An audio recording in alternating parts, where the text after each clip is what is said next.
Audio test. This is an audio test to the live stream. Audio test to the live stream.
This is an audio test. Audio test to the live stream. Audio test to the live stream.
Good afternoon and welcome to the regular Long Beach Community College District Board of Trustees meeting for Wednesday, October 13th, 2021.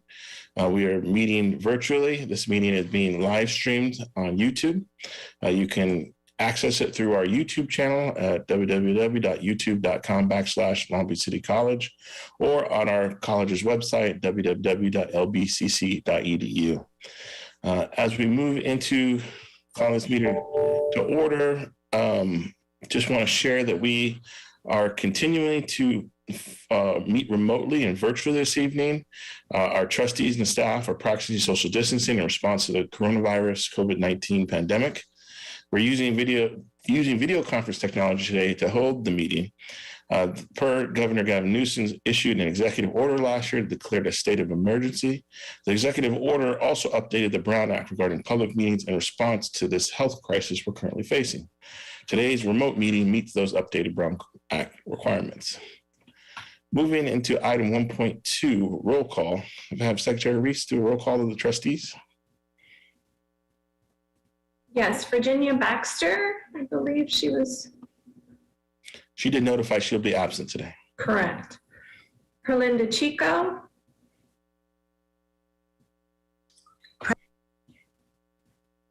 Vivian Malauulu. Here. Uduak-Joe Ntuk. Here. And Sunny Zia. Here. All right, we do have quorum.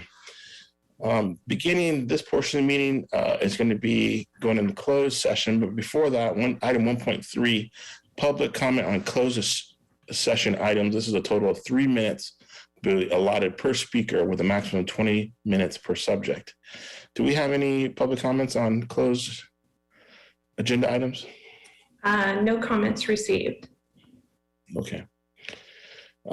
Moving into closed session, we have 1, 2, 3, 4. We have 4 items for closed session.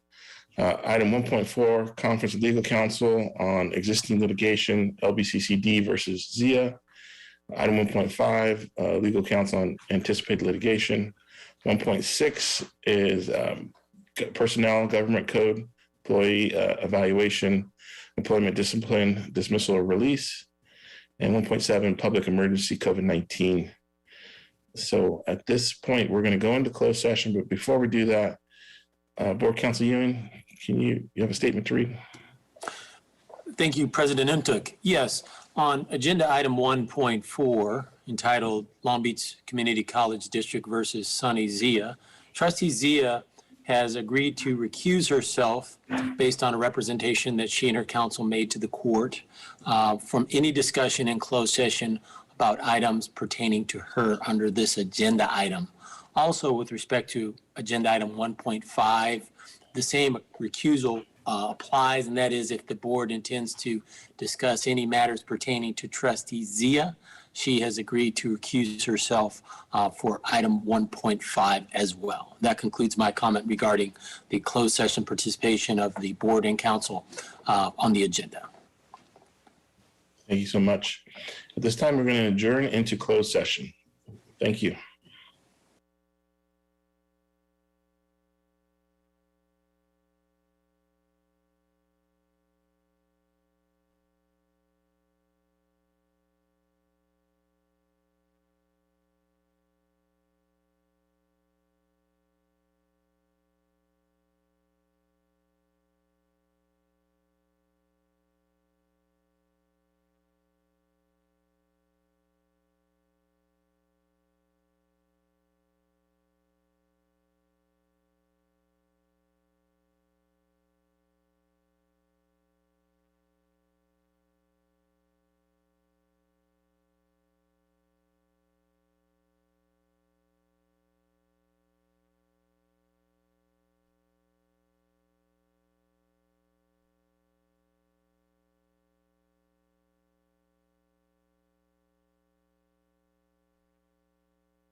Good evening and welcome to the Long Beach Community College District regular Board of Trustees meeting for October 13th, 2021. We are just reconvening out of closed session and we'll be going to item 2.1. Before that, just want to share that we are meeting virtually today. The Board of Trustees and staff are practicing social distancing in response to the coronavirus COVID-19 pandemic. We're using this technology to hold today's virtual meeting. Governor Newsom issued an executive order last year declaring a state of emergency. That executive order also updated the Brown Act requirements regarding public meetings in response to the health crisis we're currently facing. Today's meeting meets those updated Brown Act requirements. We'll move into item 2.2, Pledge of Allegiance, and we'll ask for ASB President Ava Cross to lead us tonight. Thank you very much. If anyone has the chance to stand up, please do so right now. Otherwise, stay seated with me. All right. I pledge allegiance to the flag of the United States of America and to the republic for which it stands, one nation, under God, indivisible, with liberty and justice for all.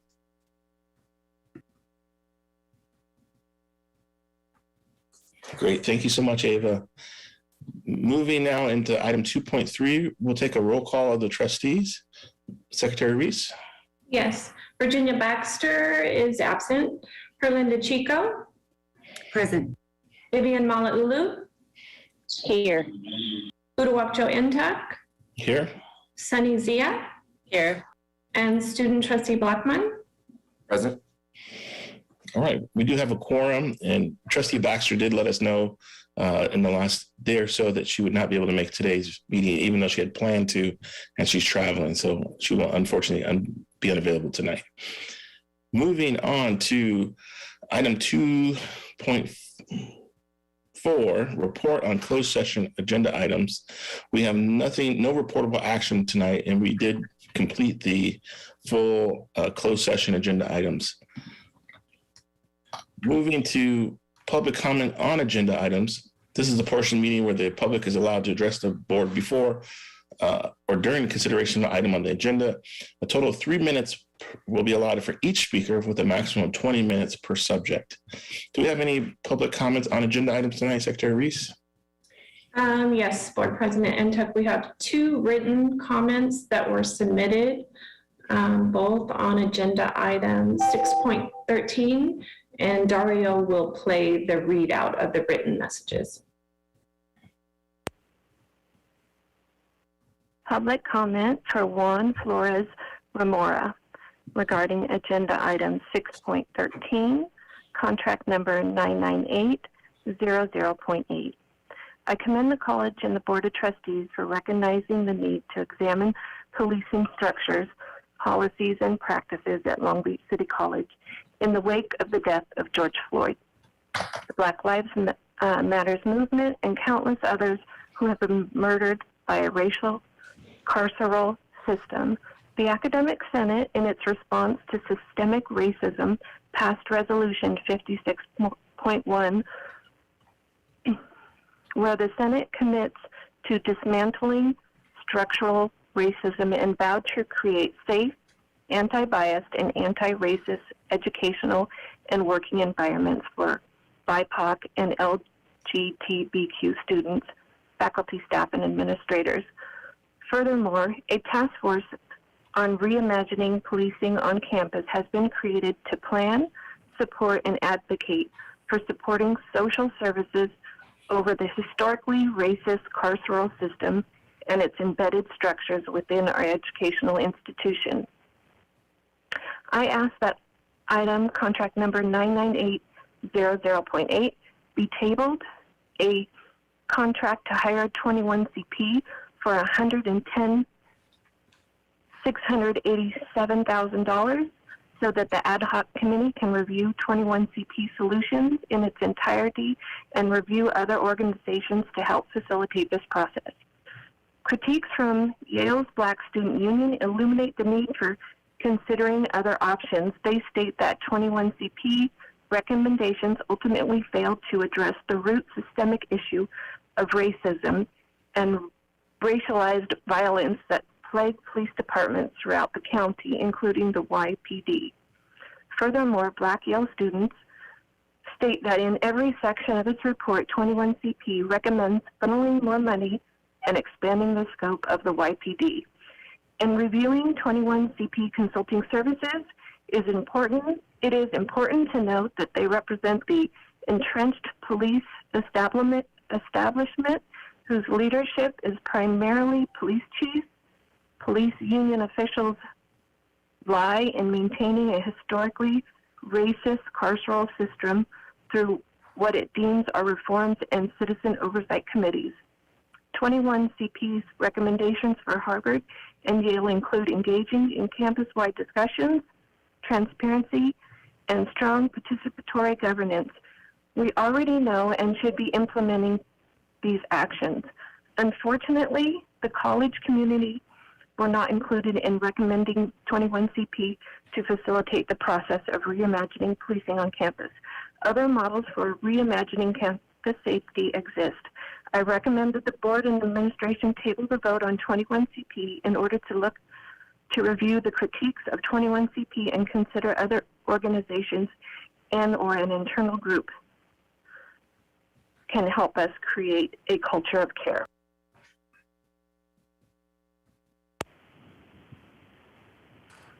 Public comment from Karen Daniels, agenda item 6.13, contract number 99800.8.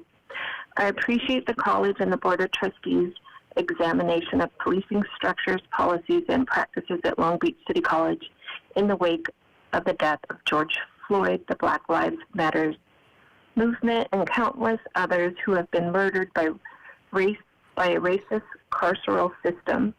I want to request that item contract number 99800.8 be tabled, a contract to hire 21CP for $110,687,000.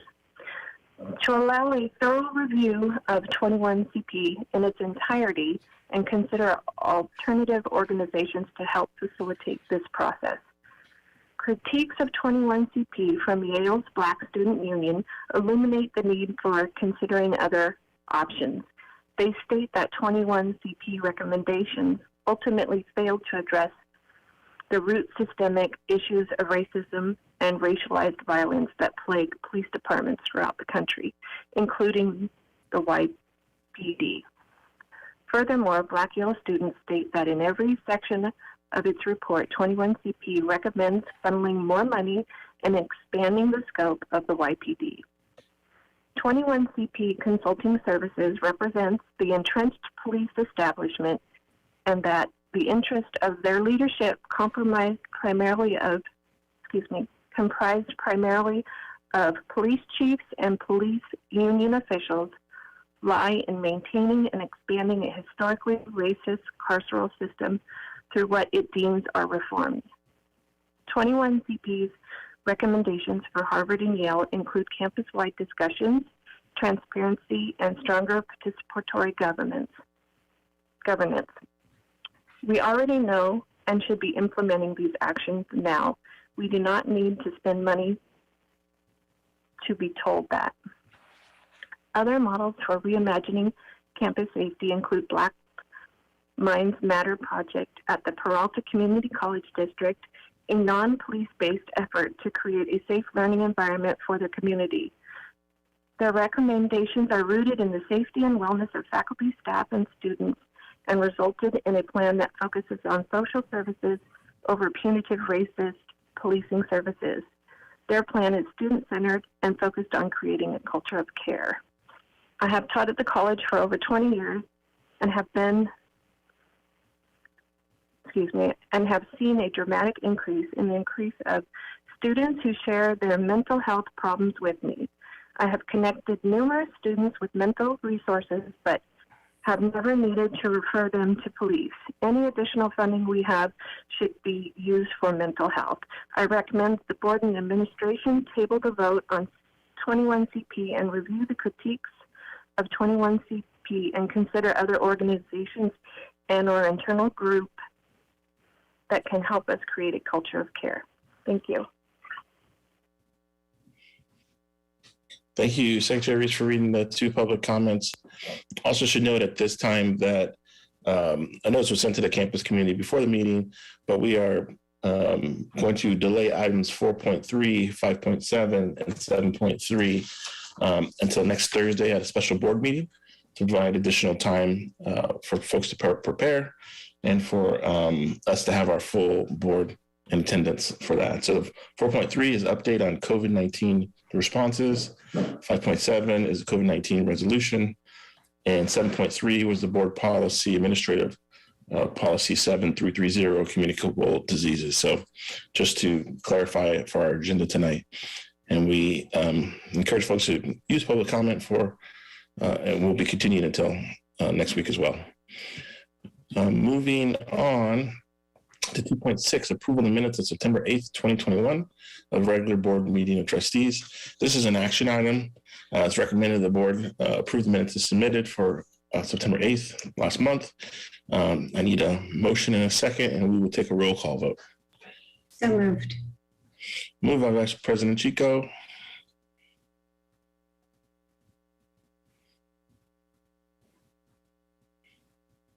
Second.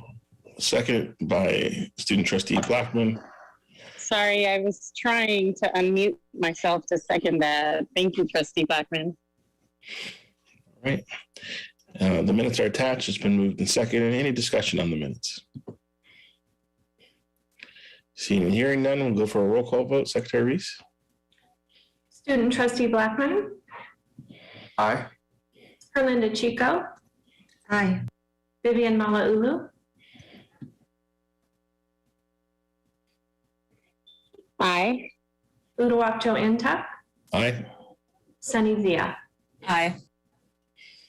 The minutes are adopted. Moving to now our constituent reports. They're each 5 minutes. We'll go to item 2.7, ASB President's Report with Ava Cross. Ava, if you want to unmute yourself. Hi, everyone. Thank you very much. Good evening, Board President Entuck, Interim Superintendent President Munoz, trustees, vice presidents, and members of the community. It certainly feels like it's been a long time since the last board meeting, but I've been fortunate enough to see many of you multiple times in between in various settings, which has been really nice. September seemed to be the month of events. While I won't go into them all, I would like to highlight this most recent Long Beach City College Hall of Fame event, not only because of the recognition of alumni, but also because it was the first time I'd had the opportunity to sit down with my cabinet members as a group without computer screens, which I felt very fortunate for. Obviously, we were being safe, but I'd also had the opportunity to speak at the kickoff event for Latinx Heritage Month, which was a very emotional experience for me in the best way possible. And to be there with, such a warm community was definitely part of the highlight of that month for me. I also want to note that we have 5 new cabinet members, or we have 5 more since the last time we'd all met. And one of them was actually appointed this past week. That was the rep of ESL. And we also have the rep of Student Success and Equity, the rep of Student Services, the ASB Treasurer, and the Vice President of Legislative Affairs. So very excited about everyone. They're all wonderful people. So, which leads me to the SSCCC conference. Luckily, we had many of these people with us by the time the 3-day conference came up. Was it tiring? Yes. Was it informative? Absolutely. Was well worth it to go. Very happy that that got to happen.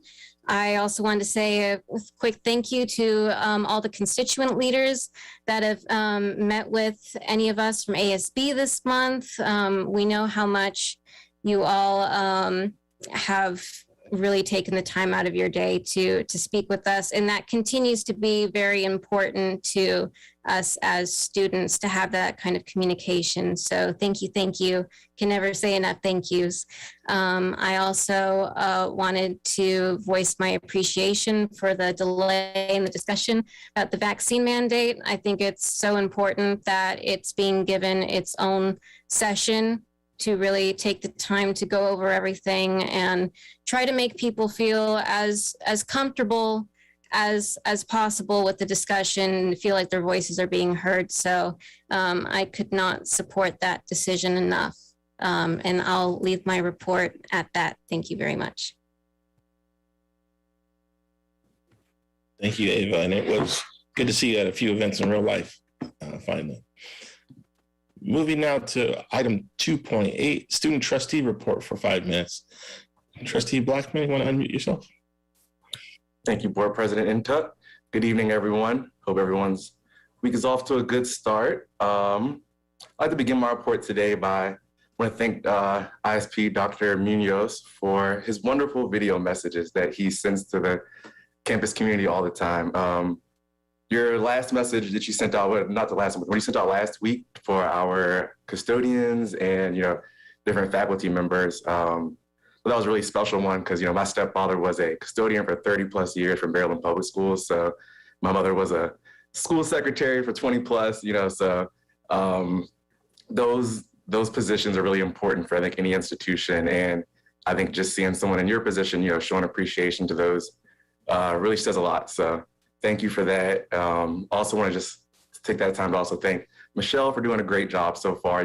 Her new role as well helped me out with a lot of things also. Thank you for the great job that you are doing. To echo Ava, yes, September was definitely the month of events. The Hall of Fame event was great. We got to sit with our other ASB members. Our table was donated to us by a former ASB member whose name I wish I could remember right now, but that was pretty awesome. They unfortunately fell under the weather, so we weren't able to meet them, but just seeing that kind of love that the LBCC family, still shows to everyone years after they've left is just really amazing to see. So hope to attend, many more of those events and hopefully see myself and Ava, being inducted there one day ourselves. The labor event, also was an amazing event too. I'm really excited for the opportunities that they'll provide for our students as our college continues to grow. I think that's something amazing as well. I was able to stop by the auto event yesterday too. That was really amazing. They received a nice donation from the LA Dealers Association, I believe. And that was my first time even seeing those facilities in person, So that's really great that we have that program. And there's a lot of females that are also, taken up in that program as well too. It's such a male-dominated industry. It's really amazing just to see that kind of work being done here at LBCC. The SSCCC event, as Ava also mentioned, was a great event. It was really nice to see, student leaders from other colleges, as well as getting that chance to bond with our cabinet members. Also want to just send a huge thank you to our advisor, Kim Hammond, for their commitment to student life, student success. Kim was also a panelist for one of the events during the weekend, and Kim did a great job representing our college. I think we all did a great job. I think LBCC looked really good there. So I think I'm really proud of the work that we're doing here. I've now become a board member for the Student Trustee Advisory Committee as well too, for the American Association of Community College Trustees. So I'm one of 8 members nationwide that is serving on that board. So it's definitely an honor to be there, discussing public policy issues, how we can educate students more on those issues, and just becoming an effective leader as well too. So I'm really excited for that, which is why I'm here in San Diego right now. Also for their conference event. So I'll be here. Their theme for the weekend is advancing diversity, equity, and inclusion. So some of the events that I look forward to attending and learning more about is OER, basic needs, and innovation through rapid enrollment, amongst many others, but those are just some things that I'm hoping to really take away from this weekend and apply it to LBCC and, our student success that we have here. I also just want to thank our constituent leaders, every single one of you who have met with myself, Ava, and just worked with us to, make sure that you guys are hearing the student voice. As always, make sure the student voice is really implemented in whatever plans you all are making as well too. So I think that's just always a really big thing for us. And yes, I too appreciate, the agenda items for today being moved to the special meeting. It gives us more time to really be able to hear the student voices a lot more as well. So I look forward to hoping to be able to present some ideas to the students and be able to talk with them more and have discussions about that before we vote on that. So that'll be great.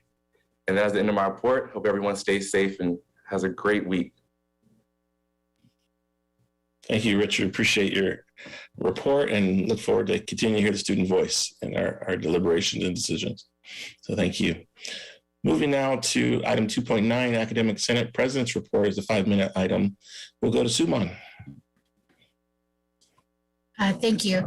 Good evening, Board President Intuk, Interim Superintendent President Munoz, distinguished board members and colleagues. So I want to first start off by thanking the board for postponing the agenda items pertaining to the vaccine mandate. This really allows for our constituency groups to speak to the item and the impact it would have on our campus, the faculty, the staff, and most importantly, our fabulous, fabulous students. Really giving more time than 20 minutes, I think, is so important. So I want to thank the board for making that happen. I appreciate the continued focus on the culture of care. Our college administration, faculty, and staff continue to infuse in everything that we do for our students and each other. We are in week 7 of the semester for our 8-week and 16-week courses, and week 3 for our 12-week courses. I want to thank our rockstar faculty who have at LBCC been working with tremendous amount of stamina, endurance, giving their heart, time, and effort, and most importantly, the care that they continue to put into their courses for our students. The Senate appreciates you, and I know the students appreciate you. I want to also acknowledge the resolutions on the agenda today that shed light on historically marginalized communities, the LGBTQ History Month, Filipino American History Month, Hispanic Latinx Heritage History Month, Disability History Week, and Disability Employment Awareness Month. Our framework for reconciliation efforts at the college are really ultimately about belonging. And these recognitions are a really big part of that effort. So kudos and thank you for that. I want to also commend the efforts of our ICER team, Heather, Colin, Ruben, Jennifer, the immense amount of lift and effort that you have put into this. Thank you, thank you, thank you for all of your dedication, your focus, and most of all, your collegiality during this entire process.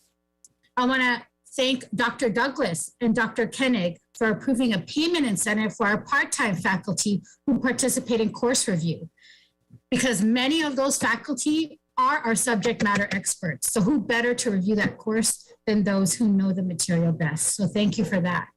The Senate sent an all call for 39 faculty committee vacancies. Yes, you heard that right, 39. But we were able to fill 22 of them. We're gonna fill more, but 22. So congratulations to us for doing that. That was a really big, heavy lift. So thank you, Tricia Wilging, for all the effort that you put into that. As stated in the public comments, the Academic Senate approved a charge and membership for Reimagining Policing on Campus Task Force. We look forward to working with the College Ad Hoc Committee for Public Safety being voted on today. We had our Academic Senate Fall Retreat on Friday, October 8th. Our theme was looking at what the new normal means for us. We do not believe that we should continue the narrative of going back to normal. We want to go back to a new normal. We have been able to prove that online learning is equitable, it's accessible, and it's equivalent, if not better than face-to-face teaching for some courses and disciplines. It is not second best. Our success rates when compared from March 2020 to September 2021 show a comparable overall success rate for online courses that were at 57% to now 66% for online courses, which almost matches our face-to-face courses of 68%. We hope that the college can continue to be proactive, not reactive, because that is what true meaning of culture of care is. Thank you. That's the end of my report. Thank you, Suman. Appreciate your reports every month. We will now move to item 2.10, Classified Senate President's Report for 5 minutes. We'll go to CC. Hello, thank you. Hello to everyone, the Board of Trustees, Interim Superintendent President Munoz, and all the Vice Presidents and everyone who's watching tonight. Cece, you muted yourself. How did that happen? Excuse me. Oh, it's the last thing you heard. Just I heard you say hello, and then it went. Oh no! Well, I said hello to all of you. I don't know how I was switching between windows. I did say hello to all of you, the Board of Trustees and the Vice Presidents and Interim Superintendent President Munoz. And I just wanted to talk about a few things that are going on. The reopening transition is going on, preparation for the accreditation visit, the meetings of the Strategic Plan Committee, the upcoming committee for our $30 million gift, the Framework for Equity and Inclusion, the Public Safety Committee that Suman just mentioned that's upcoming, as well as all the regular participatory governance committees. The Classified Council has been hard at work filling all these slots, and it's been challenging, but we're getting them filled, which is really heartening to all of us, especially during this time. And I'd like to give a shout out, a thank you to all the classified professionals who represent the Classified Senate on all these committees, participatory governance committees, ad hoc committees, task forces, and other groups. It's going to be a really busy rest of the fall and into the spring. And we have a lot of people who have dedicated so much to going to these committee meetings and making sure that the classified professionals' voice is heard. We did have an exciting event for us, which is we were asked to be presented with the open forum, we were asked to present with the first reading of the ISER report, which is the report for accreditation. And we've been thinking about this for a long time, and we finally did it. We had an open forum, which is great because it doesn't take up our council meeting time. A lot more people can attend, and we also then have a recording. So that was really exciting. We're going to continue to do that with the rest of the readings of accreditation into February. And I think we're going to continue to keep doing that because more people can avail themselves of the information. So if everyone would go into the board docs and look at the Classified Senate report, you'll see that there's 6 new appointments to our LBCC employee group. And then there's a number of people who have also left the district. We'd like to commend them and say good luck in your next endeavors.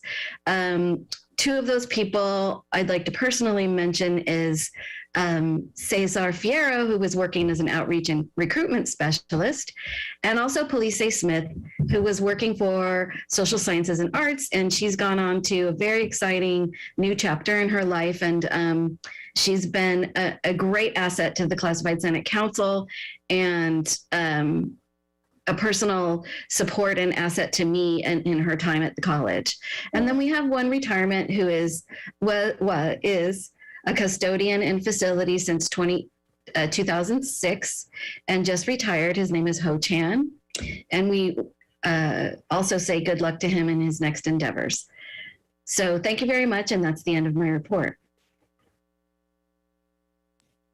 Thank you, Cece. And I see the listings are in agenda item 6.3 for folks who want to see any retirements or changes in personnel.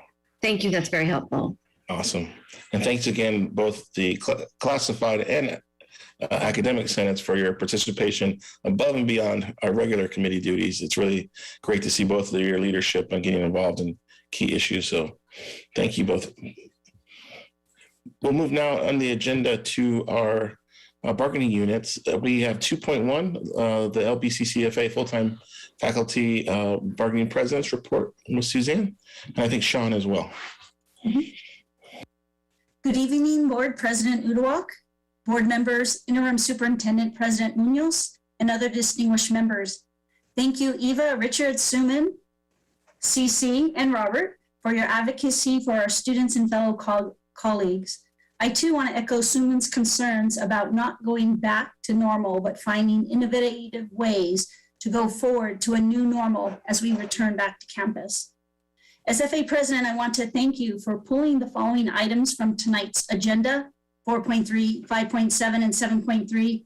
In addition, I'm thankful that you have considered holding the special meeting on Thursday, October 21st, as requested by our campus community, as this special meeting will provide more time for public comments, campus COVID-19 updates, and considerations of a new campus policy on vaccinations.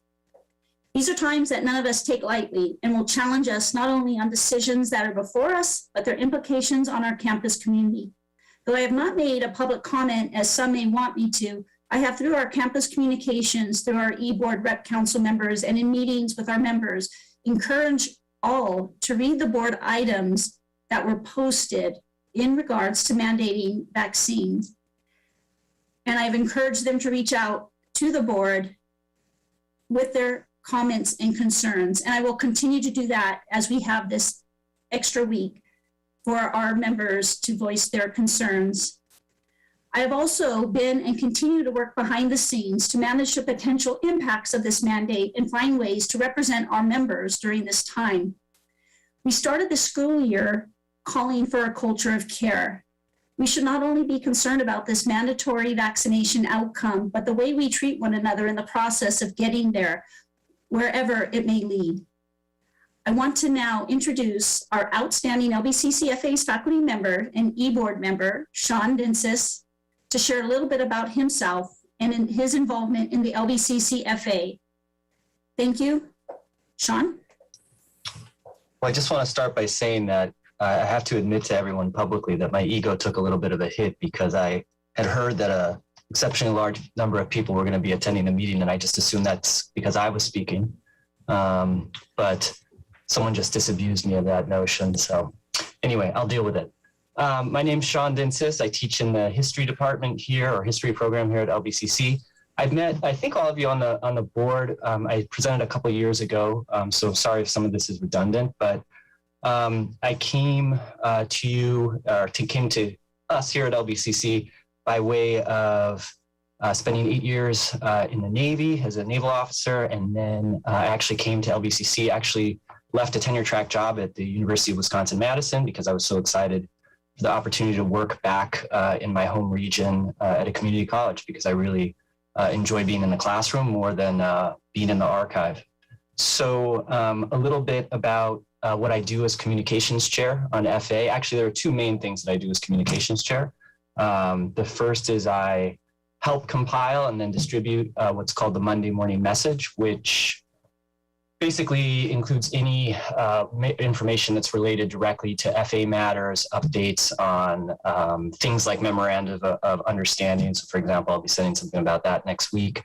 I've also added a little This Week in like labor history part of the message, which a lot of people have responded to well, which allows me to do a little bit of my own specialty in the message. And then I also run the FA website, the LBCC FA website.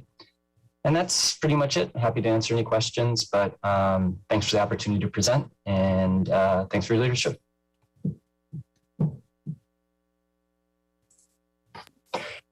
Thank you, Sean. I showed up today because you were going to be on the agenda, if that's any compliment. But thank you for sharing your role and giving some updates. It's good to see you again virtually. Likewise, thanks. And thank you, Suzanne, for the presentation. And we're happy to be able to let folks know that we're listening and we're providing more time to participate in an important decision that we have to make as a campus together. So thank you for your partnership the last couple of days. Welcome. Thank you. Great. We will now move to item 2.12, EFT Bargaining Presence Report for 5 minutes. Robert, you want to unmute yourself? Yeah. Good evening, President Nuntuck, Interim Superintendent Munoz, esteemed board members, and our community in Long Beach. Tonight, I want to start out by thanking all the classified professionals for all their hard work they have done in supporting our students and faculty this semester. It's been a heavy haul, but we've opened up and everything's doing much better than we expected. And knock on wood, we're going to continue with that trend. Our return to campus and all the planning we have done for the semester has gone off far better than anyone expected. Our cases and everything around COVID has gone really well, and we've been overly conscious in making sure of our plans were followed, and the students were checked, and the faculty and staff were checked for vaccines and testing to make everyone safe, as long as our sports team following all the requirements to be tested practically on a weekly basis as well. Next, I want to give an update on the classified that have been vaccinated as of yesterday. 361 out of 452, or about 80%, are vaccinated. Yeah, a large number are vaccinated and believe everyone should be vaccinated for the safety of all. Yes, the governor and most labor unions and AFT are supporting mandatory vaccinations. Yes, it's a very difficult time in history for our students and employees with the COVID-19 pandemic. But we are a culture of freedom of choice. Please, trustees, take the time to look at the vaccination issue from those that feel this is something that is unjust and unwanted for them.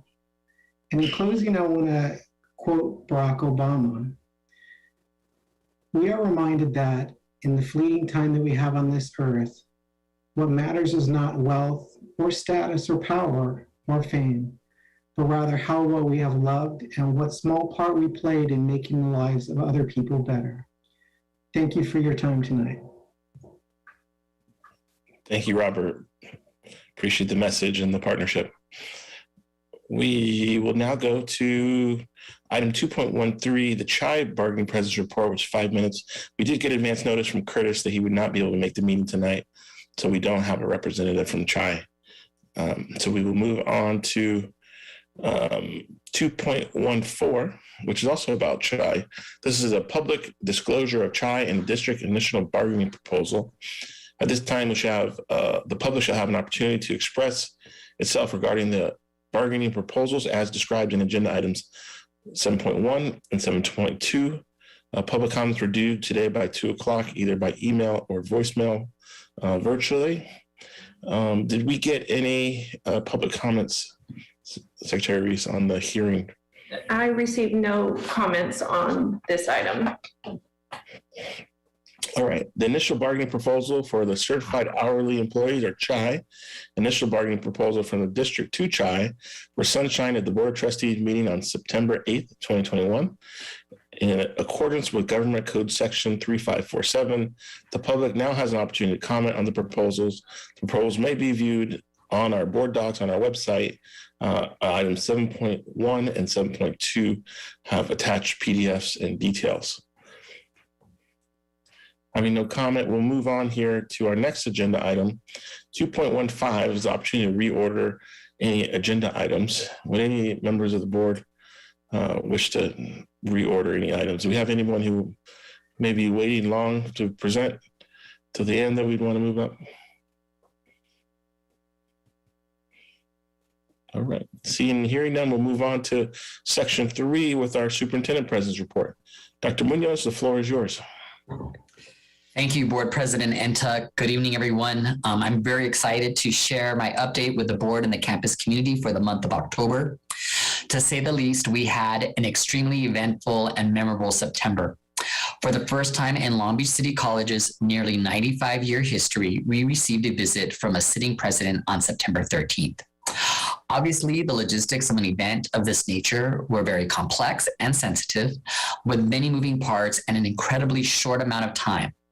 It could not have been executed nearly as well without this exemplary group of more than 90 colleagues who spent 4 straight days working to get LBCC ready for this historic event and for our presidential visit. I'm not exaggerating when I say that many of these people work extremely long hours. So I want to give a big shout out to Stacy Toda, who is kind of operating as our point of contact with the White House and the governor's office, and the amazing team that put in, again, countless hours to getting us ready for this event. I would like to share a brief video of highlights from this historic event for LBCC. So I'm going to ask Dario to cue up the video.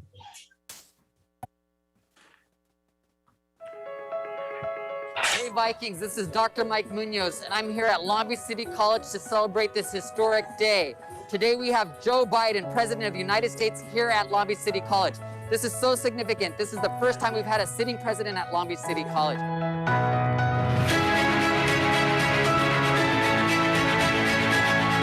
Good evening, everyone. My name is Sharifa Ahmed Momo. I am a proud Californian, a Long Beach City College student. Go Vikings! And dreamer. I want to make a point about Long Beach because I think about Long Beach, I think about LA County, I think about the state of California, I think about the energy that's here in this audience. Especially that section right there. Man. Ladies and gentlemen, the President of the United States, President Joe Biden.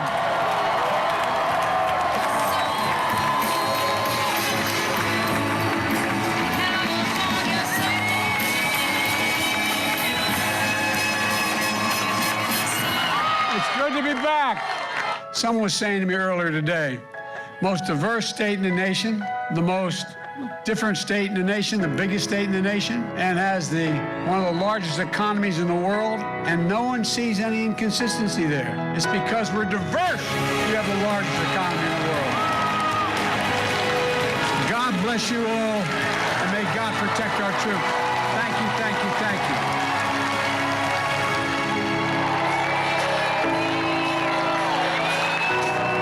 Thanks for watching. Don't forget to like and subscribe to LBCC's YouTube channel and hit the notification button so you don't miss a single Viking video. Go Vikings!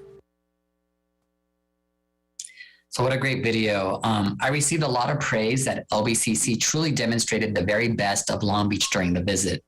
I'm incredibly appreciative of everyone of our Viking family members who had a part in last month's amazing successful event. A few weeks ago, our latest mail piece was sent to all 234,000 households in our service area. And you can see it's on display in front of you. This was our community education guide that not only promoted our non-credit courses, but promoted our late starting classes as well. Since August, we've sent out a staggering total of 700,000 pieces of mail to promote the classes and services we offer at LBCC. So again, a big shout out and thank you to Joshua and the team in marketing and communications, as well as all the other folks that were highlighted in these mail pieces. In addition to some of the other great things we've been doing, at the end of September, we celebrated the 1-year anniversary of the Labor Center with a reception on the PCC parking structure rooftop at Sunset. It was an extremely well-attended event, and our VIPs included 3 of our Long Beach City Council members, and you can see some photos from the event. And again, I want to acknowledge and thank Trustee Malauulu for her vision with the Labor Center and kind of really helping us imagine this particular event. So thank you, Trustee Malauulu. Workforce development. I have some news in workforce development. Workforce development just received news that they received a $1.6 million grant. You heard me correctly, $1.6 million grant for the next 4 years. This grant was established to support the supply chain and logistics excellence program. Through this new program, LBCC will create a career pathway through providing training and certificates for the supply chain and logistics industry. These pathways will also be reinforced with services and case management that will ensure participants also achieve success in our online educational environment and persist in their job placements. So again, congratulations to Melissa Infacino and the team, the grant writing team in Heather's area and Dr. Van Volkenberg's area for supporting us in securing this grant. I'm delighted to say that I was invited to present at many community events lately. The Long Beach branch of the NAACP invited me and our Long Beach City College, our Long Beach College Promise partners from LBUSD and CSULB to speak on the state of higher education in Long Beach. I also recently attended the Long Beach Century Club and was able to support some of our student athletes at a presentation there. And last week, I attended an event on which Governor Newsom signed several bills into law that greatly impact our students. These bills include the $2 billion investment to increase affordable student housing, as well as a pilot program at LA Community College District that will provide affordable housing to students or district employees. The governor also signed AB 928. This bill streamlines the transfer process for community college students to a UC or CSU after they complete an associate degree of transfer. It also requires the CSU and UC systems to establish a joint singular lower division general education pathway for ADT students. All great legislation that will benefit our students. And you can see there's a cool little photo there with me, with Governor Newsom, and myself with the vice president for the Campaign for College Opportunities. So it was a great event. And just yesterday, the Long Beach City College Automotive Technology Program received an unsolicited $10,000 donation from the Greater Los Angeles New Car Dealers Association. We'll be using this gift for scholarships and to continue to update the classroom with the latest automotive technology and equipment. And I want to give a big shout out to Professor Danny Tan, who really, if you ever stepped foot and you haven't had a chance, I encourage you to step foot into the automotive technology classroom. I mean, it's just, there's so much pride, and you can even see it with some of the photos in the back. It's a dynamic learning environment. You feel the energy with the students. You feel the love and care and compassion from our faculty member. It's a great source of pride for our institution and a very well-deserved gift indeed. And so with that said, that concludes my report, and I thank you everyone, and I look forward to us continuing to work together in a spirit of collaboration and care as we move forward with our discussions with some of the more difficult decisions that we need to make in terms of reopening the campus. But again, just want to extend my appreciation to everyone. Thank you, and this concludes my report. Thank you, Dr. Munoz. Now we know what Student Trustee Blackman is talking about when he says great videos. It's really nice to be able to put that montage together of President Biden's visit and all the students. I think we had the most energy out of anybody that night, and it was great to see the students get recognized. Awesome. We will now move to our next section, section 4, which is presentations. Each presentation is a 15-minute presentation with an additional 25 minutes for comments and questions by the board, with each board member having 5 minutes. We're going to go to item 4.1. This is ACCJC, Accreditation and Governing Boards, Roles and Responsibilities. We have a special guest tonight. ACCJ Vice President and LBCC Staff Liaison, Catherine Webb, will provide a presentation on the roles and responsibility of governing boards during the accreditation, which we are in the process of over the next 6 or 7 months. And this is our 7-year check-in. And I'll pass the baton to Dr. Webb. Thank you so much for that wonderful welcome, President Ntuk. It's really great to be with you here tonight. I am so excited. As President Ntuk mentioned, I am Catherine Webb. I am your staff liaison from ACCJC. And ACCJC, I know you've been working with Dr. Murillo to dig into the standards. I just want you to know that our mission is to support you to advance educational quality and student learning and achievement. We do this collaboratively by working directly with your superintendent president and his team to provide guidance and support on accreditation-related processes and matters. We also facilitate peer review processes that are at the heart of accreditation work. So we're going to spend some time this evening talking about the upcoming peer review process that you're about to get into. Just so that you know, we are there supporting your team all the way through that process. If we could go to the next slide, please. So just touching base on a little bit of Accreditation 101, it's a practice of academic quality control.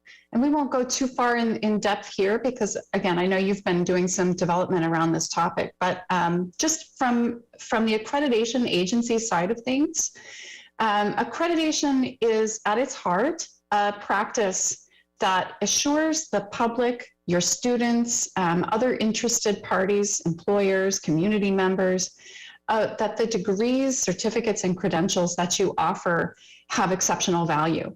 And this is essential for your students, for first and foremost, because without accreditation, there is no federal financial aid. An accredited status is what allows you to participate in Title IV financial aid programs. And for so many students, that's essential, that's critical. College doesn't happen without that aid. It's also really important for transfer. Employers are interested in making sure that their potential employees have a background at an accredited institution. So it's really important, that quality assurance.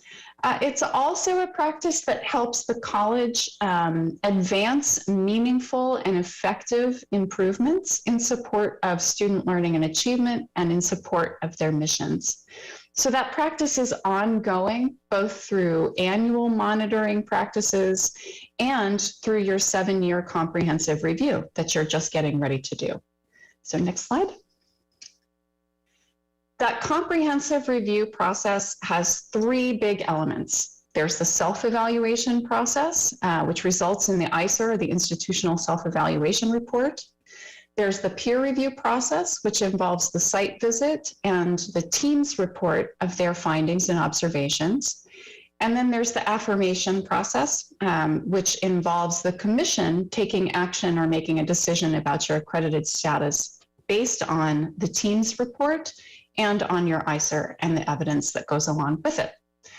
All 3 of those elements are resting on that foundation that you see at the bottom of the slide. There's the understanding and the understanding between the college, the commission, and the peer review team that you have an ongoing commitment to improvement and excellence, to supporting your students, and to fulfilling your mission. And certainly that's clear from everything I've been observing here this evening. So that's understood, and that's the foundation for the whole process. Next slide. So here's what that looks like for you specifically in your upcoming cycle. This is the timing of your comprehensive review process. So your ICER, as I'm hearing from your academic senate president and your classified senate president, there's activities going on to discuss that as it's coming together, and the final touches are being put on that document. All of that gets submitted to the ACCJC at the end of the semester in December. It goes directly to your team through ACCJC. We'll provide that to your team. The peer review team gets into the reading and does a deep dive into the evidence, and then they come together for a training event in February. The week of February 28th is the site visit week. During that week, the team will be conducting interviews as needed. They will also have 2 open forums so that folks who are not involved in an interview have the opportunity to engage in dialogue with members of the peer review team. And then at the conclusion of the visit on March 3rd, there will be a very short exit report where the chair of the peer review team will report out just some of the high-level themes from the week. In June of 2022, the commission will meet and take action based on the ICER and the peer review team report. Next slide. So as you know from your work with Dr. Murillo, the board has a role at a policy level in accreditation processes that comes directly out of Standard 4C13. So that's really the expectation and the context for what you do. With regard to the self-evaluation and the ICER itself, you have the opportunity to certify to the team, the commission, and the public that there's been broad dialogue throughout the process and that there's been appropriate engagement in the process as well. And you do that through your signature or through Chair Ntuk's signature on the certification page. Next slide. And then during the visit itself, as I mentioned, the team members have already engaged with the ICER. They've already dug into the evidence. So before the visit, they have identified some areas where they will maybe want some additional clarification.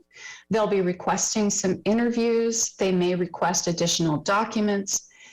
And then when they get to campus, they'll be meeting with individuals from faculty, staff, administration, students, potentially board members, to clarify and help them validate the standards. So I should say the team really does respect everyone's time. They know that everyone is very busy, and they will likely not ask to meet with folks if they don't have questions that would help them validate your alignment or the college's alignment with the standards.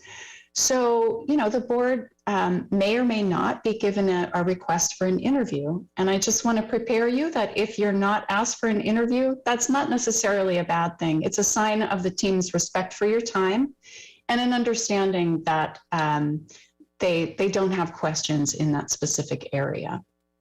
We can go to the next slide. That doesn't mean, however, that there aren't things that you can do to support the college throughout the visit week. Certainly, you can contribute to the welcoming, positive climate for the visit just through your leadership and the modeling that you do. Again, if you are asked for an interview, participate in the interviews, be open and welcoming to the team, and then consider attending the exit report at the end of the visit so that you have some context for the themes that are emerging from the team's findings. Next slide. And Dario, you can go ahead and click through. There's going to be some bullets there. One more. Okay, two more. Okay, great. I think that's it. Yeah, thank you. That's perfect.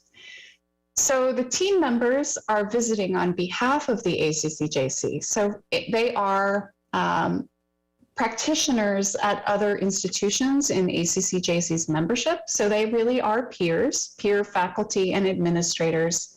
But as they're doing this work, they are also representatives of the commission.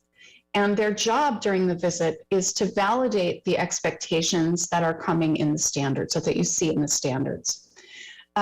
So for boards, what they're looking for is evidence of effective practices. And you can see some of the things that they're looking for that are coming out of the standards, as you know from your work. They're on the screen. But at a high level, this boils down to an expectation that effective boards are acting collectively to set clear policy related to the mission, that you're delegating the implementation of that policy to your CEO, to your superintendent president, and that you are taking accountability for monitoring the results of that implementation, again, at a very high policy level. Next slide, please. Thanks. Meeting those expectations really requires two broad, ongoing tasks. So these are things that you're doing all the time. You're focused on mission-directed, policy-focused, policy-level leadership, and you're focused on maintaining and ensuring that high performance, both of the board and of the district overall. So to do both of those things effectively, boards are focused on establishing expectations for institutional and board performance, and then holding themselves and others accountable to meeting those expectations. That's really what it's coming down to, is that kind of board accountability. Next slide. At a summary level, at a high level, well, that's focusing on the what of the policy, the what rather than the how of the implementation. So you're really looking at policy leadership, representing the entire district and its stakeholders holistically, rather than an individual group of stakeholders or an individual stakeholder. You're establishing those expectations and making it clear this is the expectation for mission and vision fulfillment, and then delegating responsibility for that fulfillment to the CEO, and through the CEO to those at the college. And then, again, as you know from your work with the standards, you're assuring that the district goals for student success and mission fulfillment are achieved by receiving the information, by asking questions, and by, again, functioning at that policy level in sort of that cycle. There's two areas of accountability that are in the standards that I just want to touch on briefly, because they're often things that the team, if they were to ask you for an interview, they're often things that they might ask you about. So next slide, please. The first area is about the accountability for student success. And this really comes right out of Standard 4C8, which is about making sure that the board is receiving information related to key indicators of student learning and achievement. And I know you do that. On the screen, what I've given you are some open-ended thought questions that you can use to support your own internal dialogue as you talk more and prepare for the visit. These are questions that don't necessarily have a right answer. They're just questions to get your dialogue started and to start thinking about how you might respond if if a team member said, how do you assure your accountability for student success? So I want to leave those with you for further dialogue. Probably don't have time to go into them this evening, but you have them there for you for reference. Next slide, please. The other issue the other area for accountability that teams often engage with boards in conversation on relates to fiscal accountability. And so I want to touch on this as well.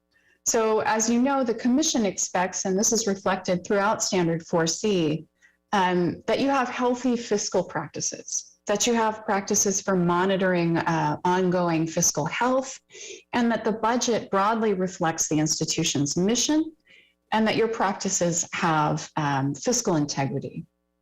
So again, these are some questions that I think you may want to consider as you're thinking about that and talking about how you might speak to the team were they to ask. I want to leave these with you because again, I want to be respectful of your time and our time together tonight. But these are just some open-ended questions that can lead you into dialogue so that you have a shared understanding of those policies, the practices for fiscal monitoring and so forth. Next slide, please. Another key resource that I want to make sure that you are aware of, and I think that you've talked about this a little bit in your ongoing board development around accreditation, but this is ACCJC's Guide to Accreditation for Governing Boards. Beyond 4C, which I know that you've spent some time with, this is kind of taking a step back and talking a little bit about other areas of the standards that connect to Standard 4C, again, connecting ACCJC's practices to the broader national context for accreditation, and just helping you think holistically about what it is that the team is there to do. You can download this from the ACCJC's website, and certainly I've provided copies to your team there, and they can distribute that to you as well if you'd like to see it. So, and with that, I think I'd like to yield the balance of my time back to you for questions or conversation if there is anything. That's a very quick overview. I am always happy to come back at your invitation to dive into a specific topic in a little bit more depth if it's appropriate. But let's leave it there for this evening. What questions do you have? Thank you, Dr. Webb. And do want to note for the board and the public, on board docs is an attachment, a PDF attachment of the presentation that was just shared, along with the board governing guide. That's not too long. I want to say it's about 10 pages or so, maybe 11 pages. And some of that is table of contents too. So yeah. it's extra, it's short. It's a condensed Reader's Digest guide. Yes. And for folks who may be saying, what does ACCJC mean? Accrediting Commission for Community and Junior Colleges. Just to make sure we don't use too many acronyms the public may not understand. Wonderful. At this time, I'll open the floor for trustee questions. Does anybody have anything to follow up on the presentation?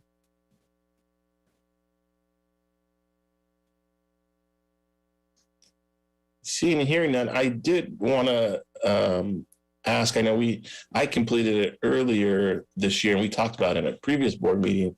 There's an online ACCJ course about accreditation. I think it took me an hour or 2 hours to do, got a little digital certificate. Can you speak to that a little bit as far as folks who may want to learn more? Yeah, absolutely. And so the course, we are also interested in improving our practices. As you know, accreditation is about improving self-study and improvement. So in looking over the content for that specific course, we realized that parts of it had become outdated. And so we have replaced it on our website with a series of short videos that are really topical.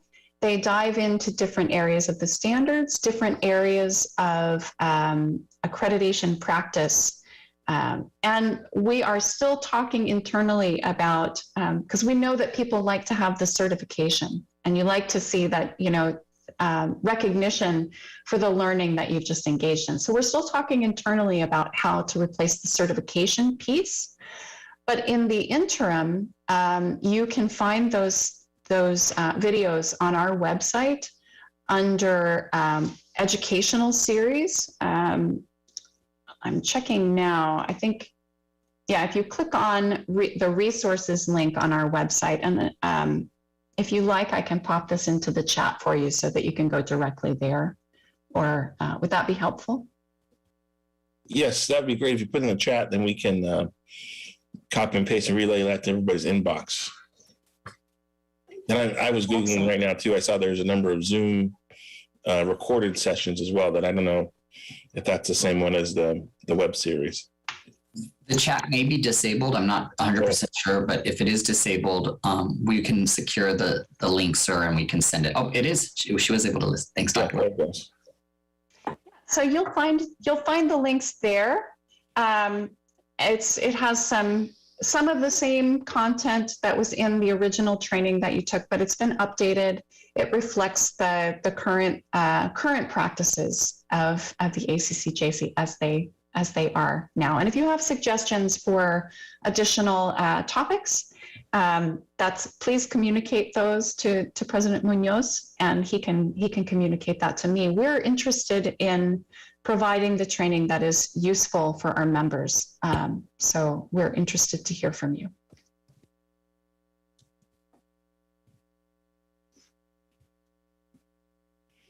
Excellent. Well, thank you so much for being with us, Dr. Webb.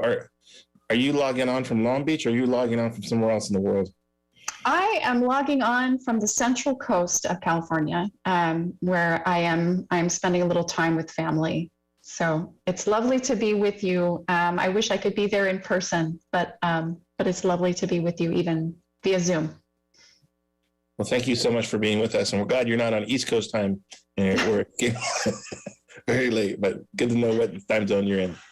So thank you again for the presentation. Thank you. We're going to move to our next presentation on the agenda. This is number 4.2, Student Housing Feasibility Study Update. This is the discussion presentation. Vice President, Business Services, Marlene Drinkwine will introduce Kim Wright, Senior Associate, Bradford and Dunleavy, provide an update on student housing feasibility. This is a 15-minute presentation with up to 25 minutes of comment, with each board member having 5 minutes for questions afterwards. Vice President Drinkwine. Thank you so much. We do have Kim Wright here with us from Bradford and Dunleavy. She serves as, the Senior Associate. In addition to the update, which has been planned for several weeks, I really am excited for Kim to share with you some incredible updates regarding the availability of student housing funding. And with that, I'm going to hand it over to Kim. Great. Can everyone hear me? Yes. Great. Thank you so much, Marlene. I appreciate it. So I will be providing a brief update on the work that has been moving forward over the past few weeks since our last update to the board in September. Recently, much of the focus of B&D's time has been directed toward AB 169, as Marlene just mentioned, and how to respond and best position the college for that program. I will focus more on that area after I cover a couple of the other updates. Next slide, please. Thank you. So we've identified some additional sites for consideration for the student housing project. Two are shown on the slide. One is a commercial building on Atlantic Avenue belonging to the Long Beach Unified School District, and the other is a city site. The development of these sites would require the district to partner with the city of Long Beach and potentially with a third-party developer. The Atlantic Avenue site, which is less than half an acre and is about 6 miles from the LAC campus, while the Lime Avenue site, which is about 1/10 of an acre, is less than 5 miles away from the LAC campus. These smaller scale sites may have a more limited number of beds for us to develop than we'd want. They could, however, provide expanded student housing offerings in addition to the site on campus, which we've referenced previously, which is Lot M. Next slide, please. So at this time, I don't have an update on the project program as we have not selected a site yet and have not finalized that program based on the size of the site, also the funding. But we have continued to have conversations with the City of Long Beach and a number of developers that are interested in working with the college and the district. There should be one more on that list in addition to Edmund Group, Waterford, and Urban. There's the Michaels Company, the Michaels Organization, which we've been in conversations with. Next slide, please. So I'd like to update you on the potential funding sources for the project. On the 23rd of September, Governor Newsom signed AB 169, which appropriates $500 million in fiscal year 2021 and 2022, and states intend to provide $750 million in fiscal years 2022, 2023, and 2023-2024 for the Higher Education Student Housing Grant Program. That was a mouthful. The program, with the purpose of providing affordable housing, low-cost housing options for public secondary students in California, is going to provide one-time grants for construction of student housing, the acquisition and renovation of commercial, and the acquisition and renovation of commercial properties into student housing. The grants are due, the grant requests are due to the Department of Finance, or you'll hear me say DOF later on, by the 31st of October. The grant determinations are being made by the 1st of March. The initial allocation of funds targeted for the projects will, with construction that's beginning by the end of December of 2022 or soon thereafter. Now that's a very aggressive deadline. The earliest anticipated start of construction for our project, for the project at Long Beach City College, is August of 2023 due to the need to secure funding for design, for the design process to go through, and as well as securing DSA approvals. And so while that date is aggressive, we are working towards applying for construction funds that would put us in that range. Next slide, please. Great, thank you. There are two categories of grants. One is a planning grant and the other are construction grants. So the latter is relevant to LBCC at this time. The construction grants can either be a full grant or a partial grant for the total construction costs. The monies may be used for P3 projects for construction, operation, and maintenance of the building, of the facilities. It'll also fund space for ancillary projects or co-located services, for example, support spaces, support services, basic needs centers, dining, et cetera, which you call wraparound services at the college. The grants can also be utilized to acquire commercial properties, as I referenced earlier, like 999 Atlantic Avenue. There are, again, limitations on this option related to DSA. The district would need to acquire the site before DSA would review it, then, which that's a lengthy process in and of itself. Then the college would need to design the project and then go back to DSA for another round of review. So that option, again, has a number of limitations. I should also note that for the first round of funding, proposals to the DLF, the Department of Finance, need to demonstrate that construction of the project would begin, again, by the 31st of December or shortly thereafter. Next slide, please. Little lag. Okay, great. So I want to talk a little bit about affordability metrics that are related to the projects. So the grants require that affordability is maintained over the life of the housing project and the college will need to provide a commitment to first offer housing to low-income students. So the college will need to provide a plan for the rents charged to the students. We are looking at affordable rates as a spectrum from the low end of about $400 a month to a high end of about $700 a month, assuming 12-month or calendar year leases. Next slide, please. Okay, grant eligibility. So the grants have a number of requirements. There are enrollment requirements. For one, in the grant application, the district would need to provide a commitment to require any students renting housing in the project to take a minimum of 12 degree applicable units per semester term, or the quarterly equivalent of that. The LBCC proposal would also need to include project goals, project costs, the number of students to be housed, timeline for the project, financial feasibility for the project, anticipated impacts on the campus's ability to accommodate California resident enrollment growth, and a commitment to construct the project within the resources identified in your proposal, which essentially just means that you're going to use the amount of money that you're asking for. Next slide, please.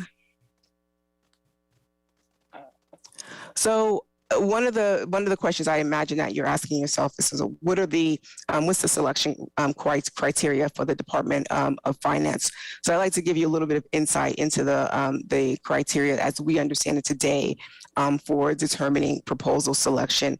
Now, these are not in order of priority, but projects that convert commercial space into campus student housing, or that's one of the selection criteria.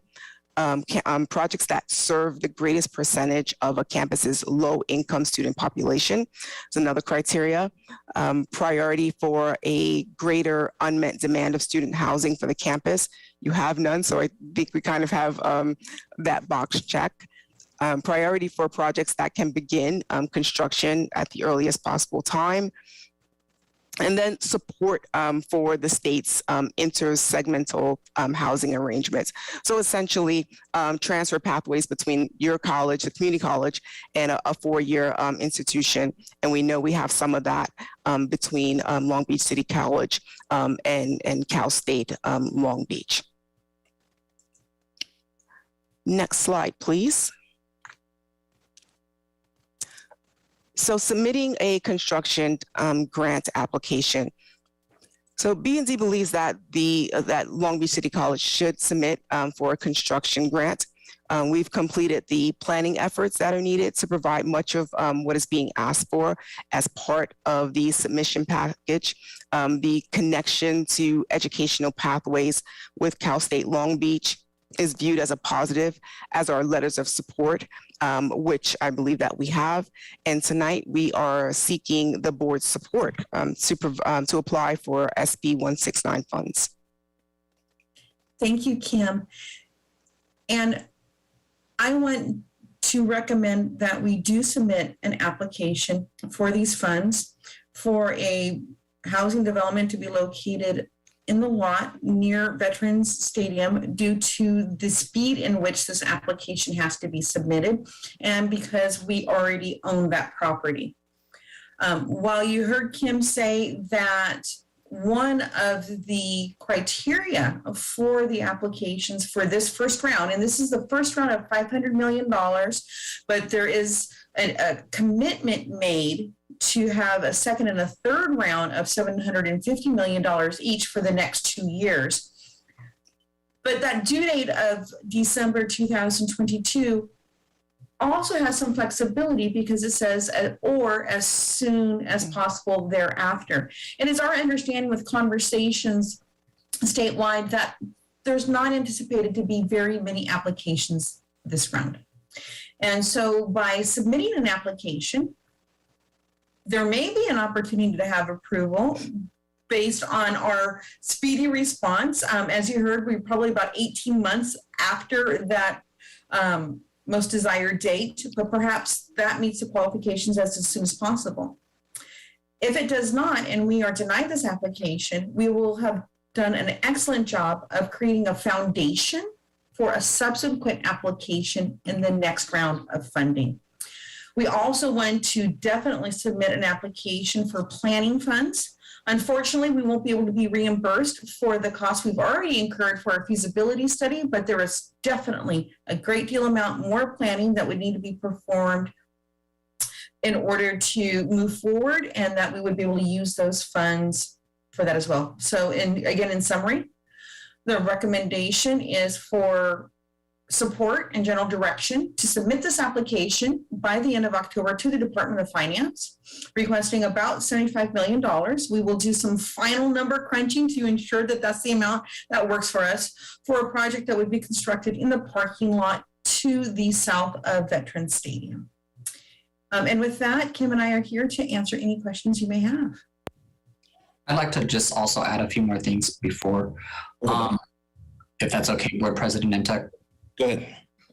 I was also able to have a conversation with Vice President of Cal State Long Beach, Beth Lesson, Dr. Lesson. She reached out to me as well. Cal State Long Beach will be also applying for these affordable housing funds. And so we really want to coordinate our efforts. And we believe that that would actually be a strength for us in our application to be able to show kind of this comprehensive citywide strategy towards affordable housing. I mean, when you think about many of our students, as monumentous as it is to transfer and complete their educational goal here with us at Long Beach City College, there could be a lot of anxiety and fear about what happens to my housing situation once I graduate and transfer.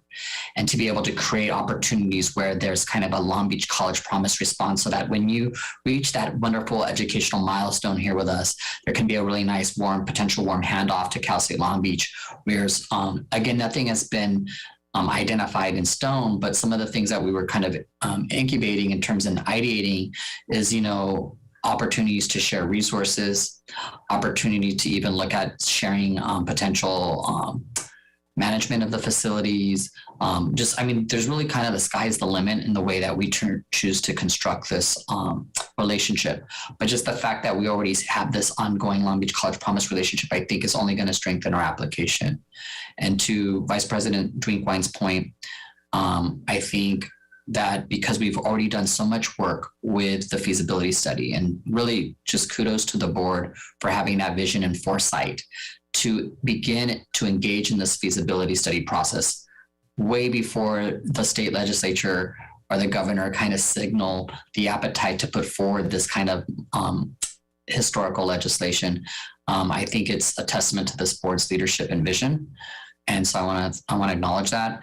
And I do think it positions us very well to compete for these funds. So the request is to ask for direction from the board tonight to support our application with moving forward. This does not require a vote at this point, but it does require direction so that we feel confident in submitting this application. Thank you, Dr. Munoz, and thank you for being with us again, Kim, Vice President Drinkwine. Appreciate the presentation.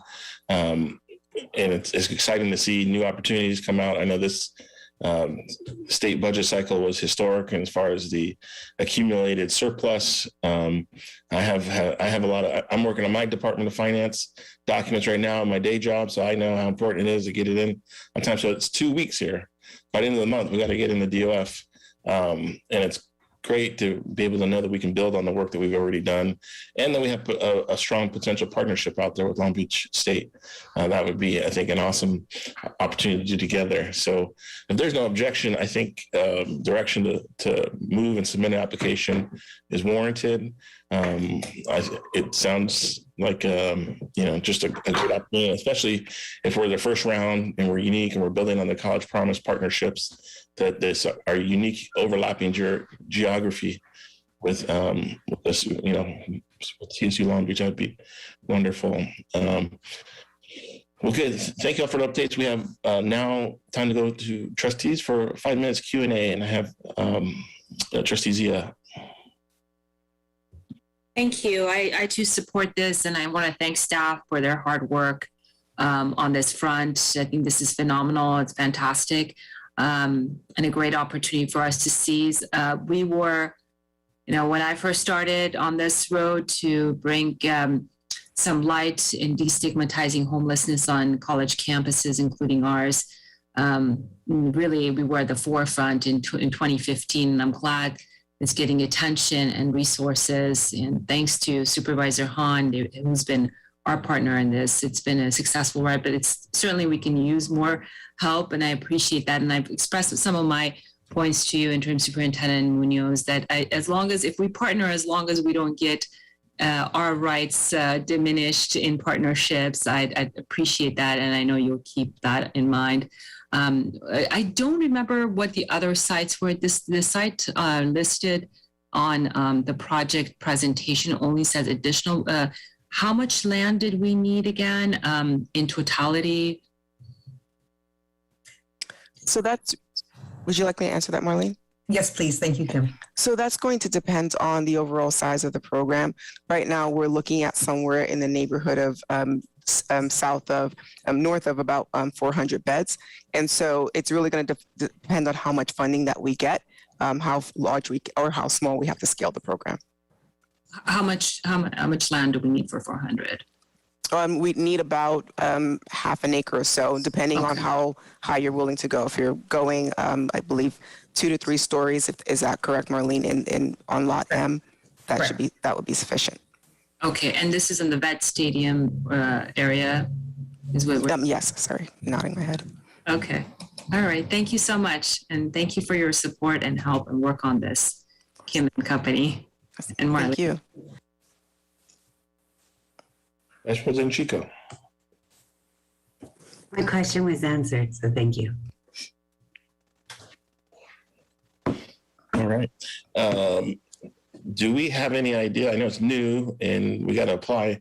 Did they give a response timeline, 6 months or 30 days that we might hear back or get followed? March? Yes, March is when we'll be making decisions. Great. And there still needs to be legislation for the funding distribution, but we're looking at, 6 months from now. Would seeking letters of support from our legislative delegation be helpful in our application?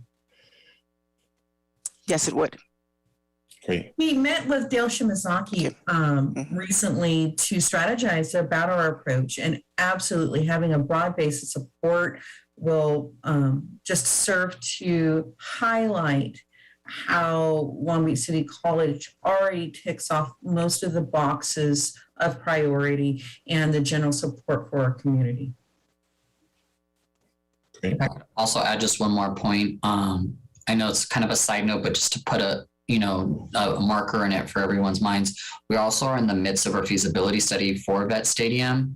And so I think it's all kind of very timely because there'll have to be some decisions at some point about what we do with Vet Stadium. And then obviously we're talking about building, proposing to build housing in that lot. So it is kind of, I think, the stars are really aligning so that and we want to make sure, and Vice President Drinkwine is very good at this, that these conversations don't feel disjointed. And so there will be, a very deliberate, thoughtful approach to, as we move through those different feasibility studies, to make sure that everything lines up in the best way as possible so that these efforts don't feel disjointed. That's great. I think the synergy and alignment is the ideal method. I know we put that solar panels on hold. So we can figure out what we're doing with that area. Vice President Chico has her hand up again. I'm sorry if you said this, but when is the deadline to submit? The deadline for the DOF application is the 31st of October, which is a Sunday. So because I've always worked for elected officials and I currently work for an elected official, I would suggest getting those requests for letters in now. They should have been already, that request should have been done already, particularly with Supervisor Hahn that has 26 cities under her jurisdiction. It takes a couple of weeks to get it through everything else and read, approved, all of that. So if we're going to ask for letters of support, that we should have done that yesterday. So hopefully we can get on that really quickly. We will be moving on it. And just as keep in mind, this just got signed into law last week. So the Department of Finance's timeline is really interesting. I think all of us we were actually very relieved that there was a board meeting scheduled as, when it was, or we would have to call a special meeting for us to get direction. So we will move on this immediately, Trustee Chico. And if you don't have the list of the representative offices, let me know, because we talk and email all the time. So I have those. And we might be reaching out to a certain person in the supervisor's office to hopefully maybe expedite our requests. I don't know who it would be. My network. I will share my network always. Yeah, we got to find a good Raider quarterback to help us out with that. We need a coach is what we need. Well, I mean, you can be the quarterback to help us organize. Well, great. Is there any other questions or comments from the board? All right. Thank you, everyone. Thanks for the presentation, Kim and Marlene. Appreciate it, and look forward to what we can do to help get the application submitted here in the next 2 weeks. Thank you. All right. We're going to move on to item 5.1, Board of Trustees section. We do have a number of resolutions today, but we do have a redistricting update. This is an information discussion item, no voting necessary. Attaches an executive summary provided by redistricting partners, including the timeline, preliminary analysis of the census data in relation to the Long Beach City College service areas, which, for a reminder for everyone, our service areas are Long Beach, Lakewood, Signal Hill, and Avalon. And so those 4 cities are included in the data update. And this is the first time that we're getting data because of the delay with the census, which was done last year, but the pandemic interfered with a number of other things that happened to interfere and delay the data that should have been available in April.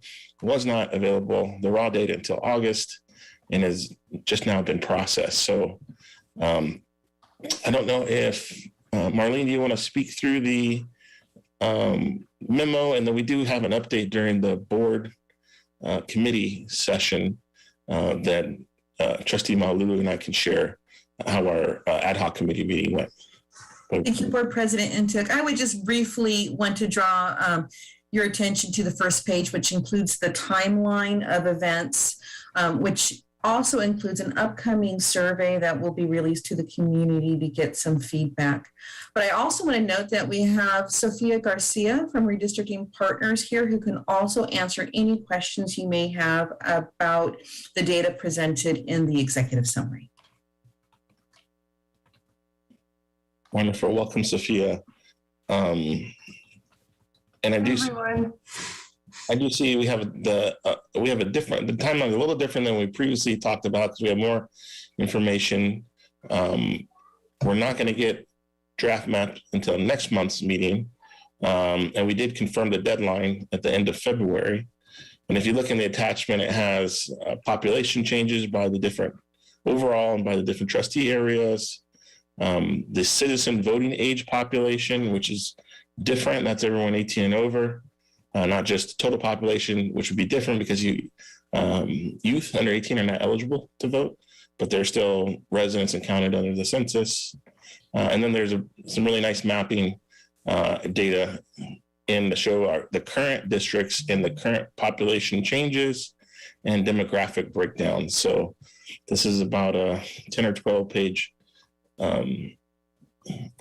attachment and memo that's on board docs for both the trustees and the public to review.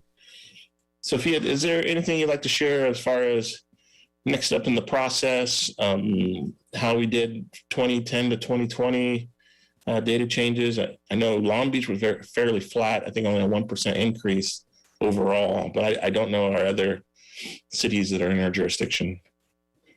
We're still working on getting your city-specific data.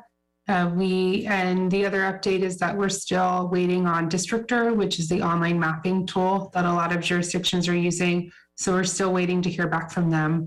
They're very busy right now, as we can all imagine, but thankfully you guys have a little bit more leeway in your timeline versus a lot of other cities and counties. Their timeline is December 15th. So you do have more time with that. But yeah, if you have any questions on the existing lines memo, I think the gentleman who just spoke, I'm sorry, I didn't catch your name, but you're correct on the citizen voting age population. That's also the data set that we would use if we were drawing any Voting Rights Act districts. That would be the data set we'd look at, and we would look at the either Hispanic or Latino population, Asian or Black. And we show those three data sets because if we were to draw a Voting Rights Act district, those are the three groups that would have potentially the highest number of people and would be the ones that we would draw Voting Rights Act districts. And those are the three ones that we use statewide because they're the largest sections. So, and also the way that we have the maps displayed. So you have that first page which shows you the full plan, the second page, which goes, and we kind of call it our data page, which gives you the 2020 census and the CVAP. And then the consecutive pages are specific districts. Any draft map that you receive or any map from the public that was drawn would receive the same treatment. So you would have the overview, the data breakdown, and the by district page. So what you look at is what we will give to you for all of the draft maps that we will discuss later on. And if I may, I would like to share that we have established a webpage at our website that will contain all of this information, as well as the release of that upcoming survey of the community. And so with the timeline, once we complete that survey, that information will help inform redistricting partners' development of several versions of draft maps that will then come back and be presented to the Board of Trustees.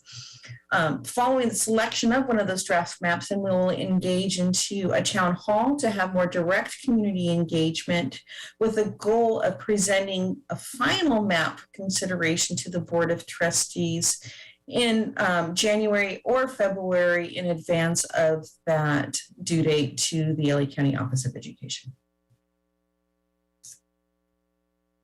Great. Thank you, Marlene. Thank you, Sophia. Sophia, I'm Uduak. I'm the board president, but I'm one of the small boxes in the corner here. But thank you both for the update and the attached memo. We'll open the floor for questions now. I have Trustee Zia first. Thank you, Sophia. Just a quick question on the presentation, and I'm sorry if I missed it. What does the other category entail? So there's, on the memo, it shows you the breakdown with the data from the 2010 census, and then it shows you the difference using the 2020 data. So we can see the change, and the number there that we're looking at is what's called the total deviation or total plan deviation.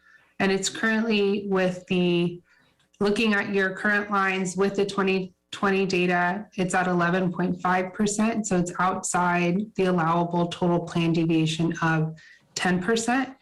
And in terms of the two population sets we're looking at, one is the total population. So that's the data that we received from the census. So what everyone filled out last year in 2020.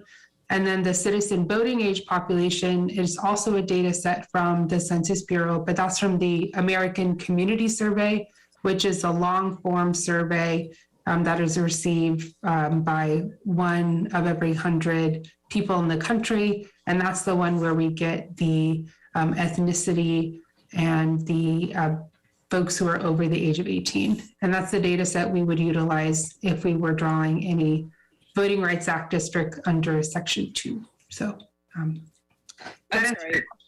I guess maybe I'm not doing a good job communicating. It says Latino, Asian, Black, and other. What's in the other category?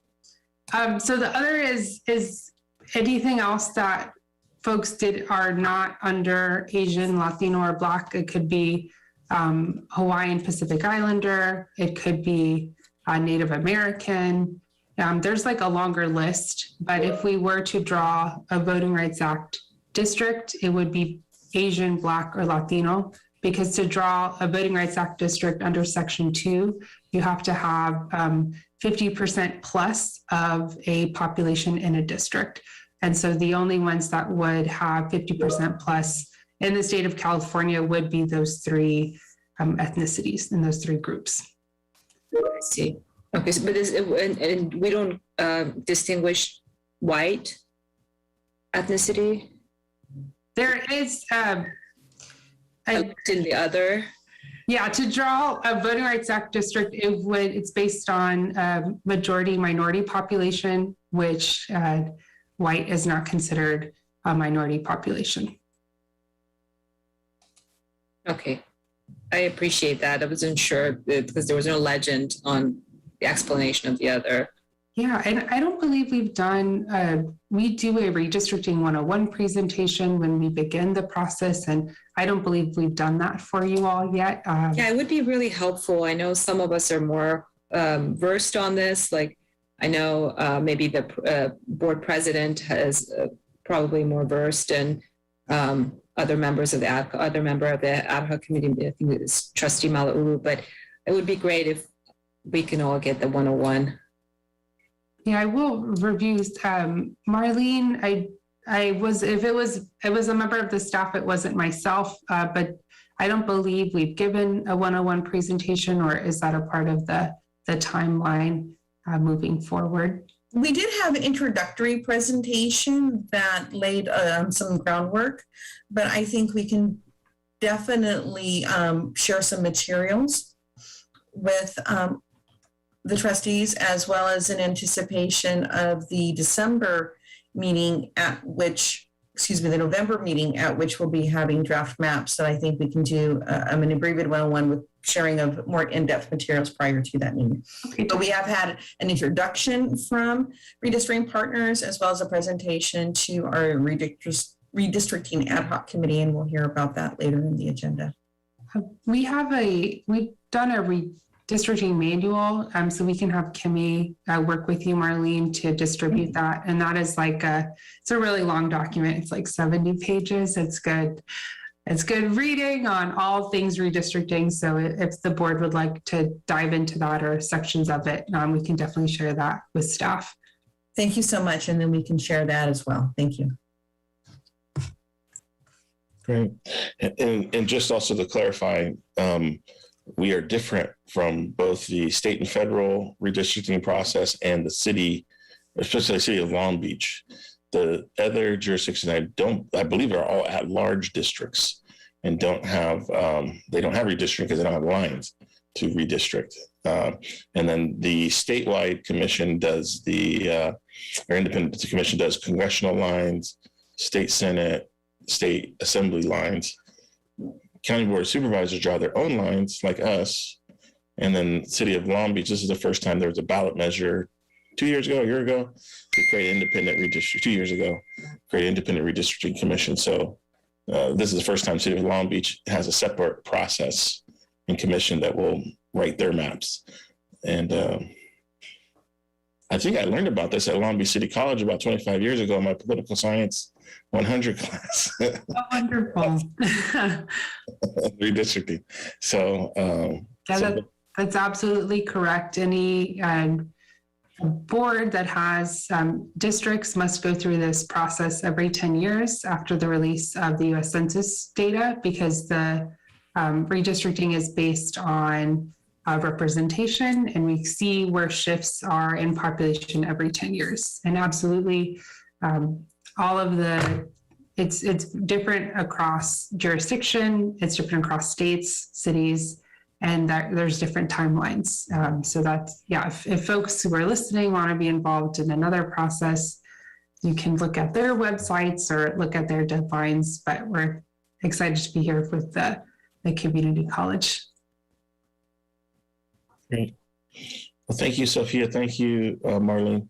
We will move on to the next agenda item. Thank you. Next up is resolution. So we do have a 5.2 resolution, disability history awareness. This is an action item that we'll need a motion and a second on. It's a recommendation that the Board of Trustees adopt resolution 101321B, recognizing Disability History and Awareness Month as submitted. We do have a video, but let's take a motion in second first before we watch the video and talk about it. I would like to move to adopt the resolution. Motion by Vice President Chico. Second. Second by Trustee Zia. It's been moved and seconded, and we can have discussion. Dr. Munoz, can we put the video up? And we do want to share this was in partnership with Long Beach Unified. Yes. If I may, sir, before we cue the video, last month we had the opportunity, both Board President Ntuk and myself, to share a message to Long Beach Unified School District regarding their adoption. Actually, I shouldn't say last month, this month. It was for October. It's just their meeting was earlier than ours, to acknowledge and celebrate Disability Awareness Month. And History Month, I should say. And so we do have our own video that we put together in recognition of this month. Focus on inclusivity. So if we can, Dario, if you can share the video, please, greatly appreciate it.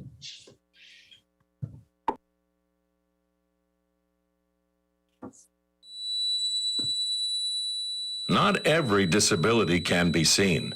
Not all barriers are heard. Challenges are not always apparent. 20% of Americans live with at least one disability. But at Long Beach City College, our students and staff are powered by inclusion. In the United States, 1 in 4 Americans has a disability or medical diagnosis that may be affecting their daily living. Here at Long Beach City College, about 10% of the student body is registered in our office. But based on the statistic, we know that there may be many others here on campus who would benefit from our services. Students feel the difference of being in a safe and supportive environment here at LBCC, where efforts to improve are in constant motion. With Long Beach City College and the programs that it offers, such as DSPS and the College and Career Program, it made my future bright. Disabled Student Program and Services Office was funded through AB 77 in 1976. This bill funded support services and instructional programs for students with disabilities in California community colleges. It offers a wonderful handful of options for me in the case of ramps, elevators, and lifts if I need them. Prime example, the library has a lift if I need to go upstairs to the Writing Success Center. It's given me a lot of independence because for the longest time I didn't think I would be successful in college.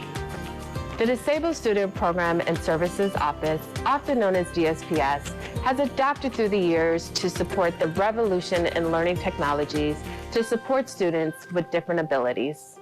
I was not used to, coming to college, but then after joining other programs and DSPS especially, they were able to guide me through the process and come up with my accommodation plan and helped me pick my classes. And I ended up being really successful because of them.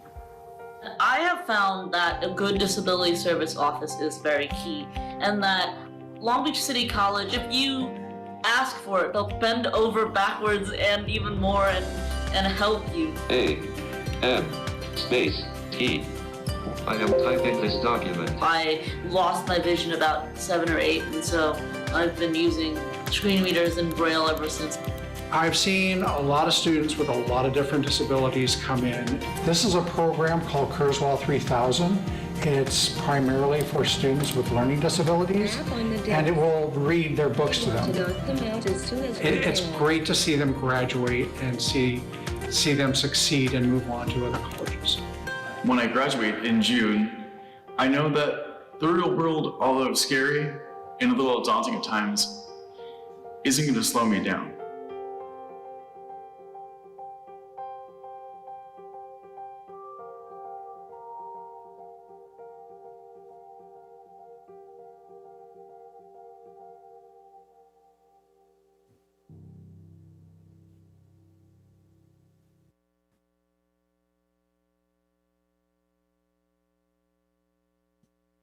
Great video, virtual applause.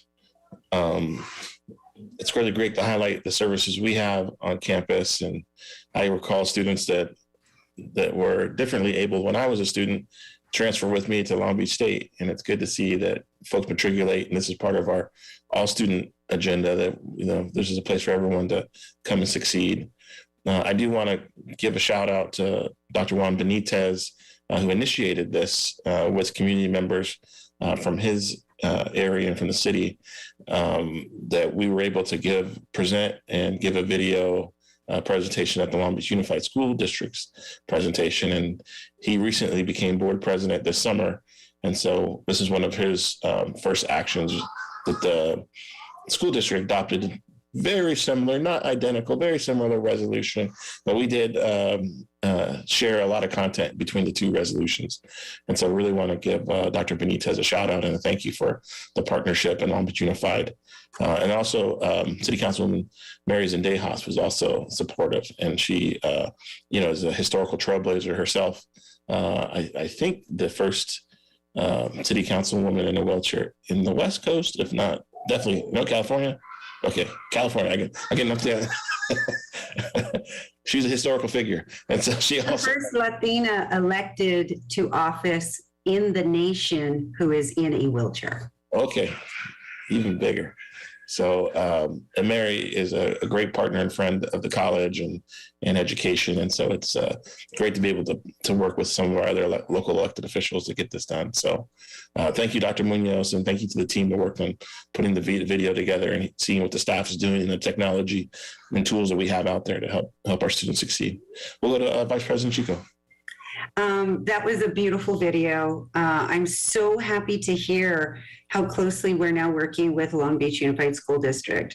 When I first was elected, that was one of the things that I really talked about is aligning the college with the school district and the city and the university, because there are so many resources there. We're doing a lot of the same work and we're serving the same constituency.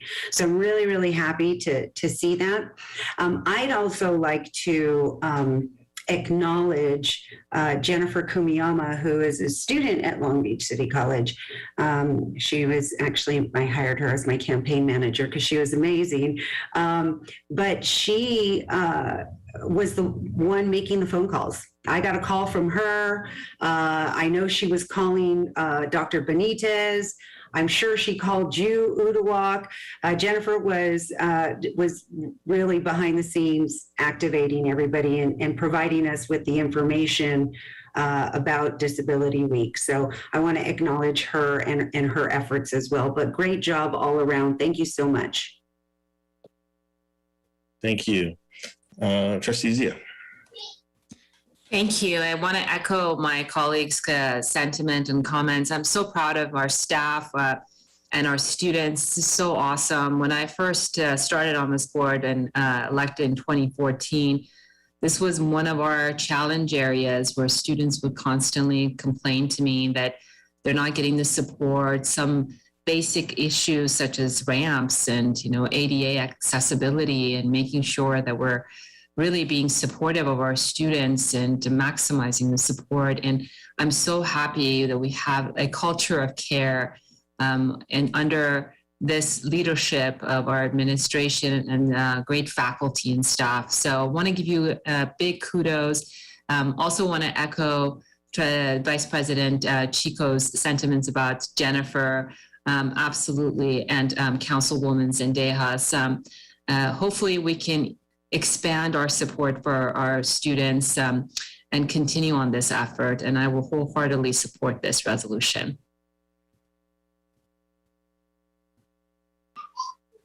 Great. Any more discussion on the item? Seeing and hearing none, we'll go to a roll call vote. Secretary Reese. Student Trustee Blackman, Aye. Herlinda Chico, Aye. Vivian Malauulu,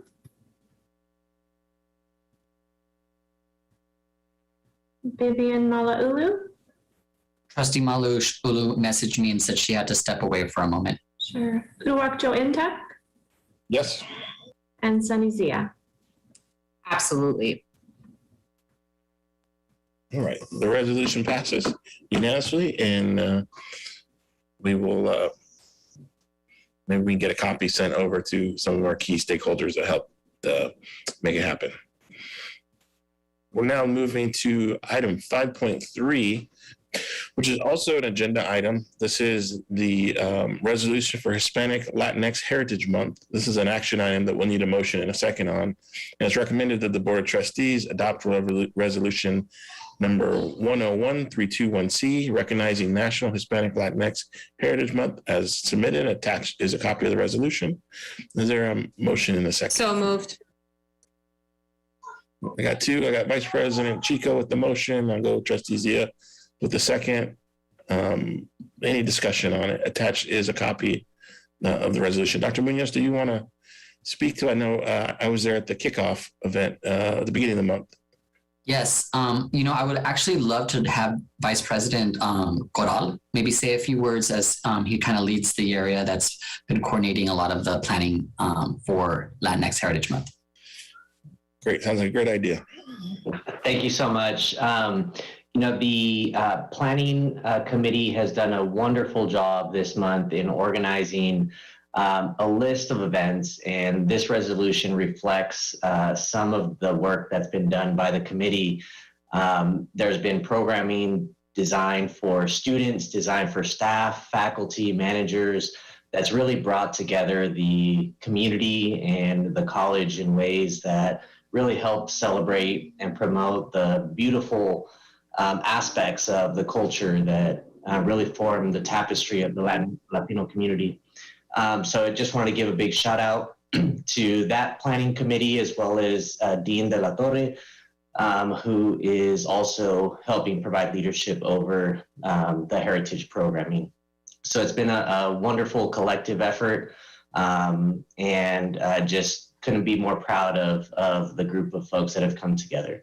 Again, it's been our students, staff, faculty, and managers that have really taken ownership of this, and we see what we have before us tonight. So thank you so much. Thank you, Dr. Corral. Any other comments? All right.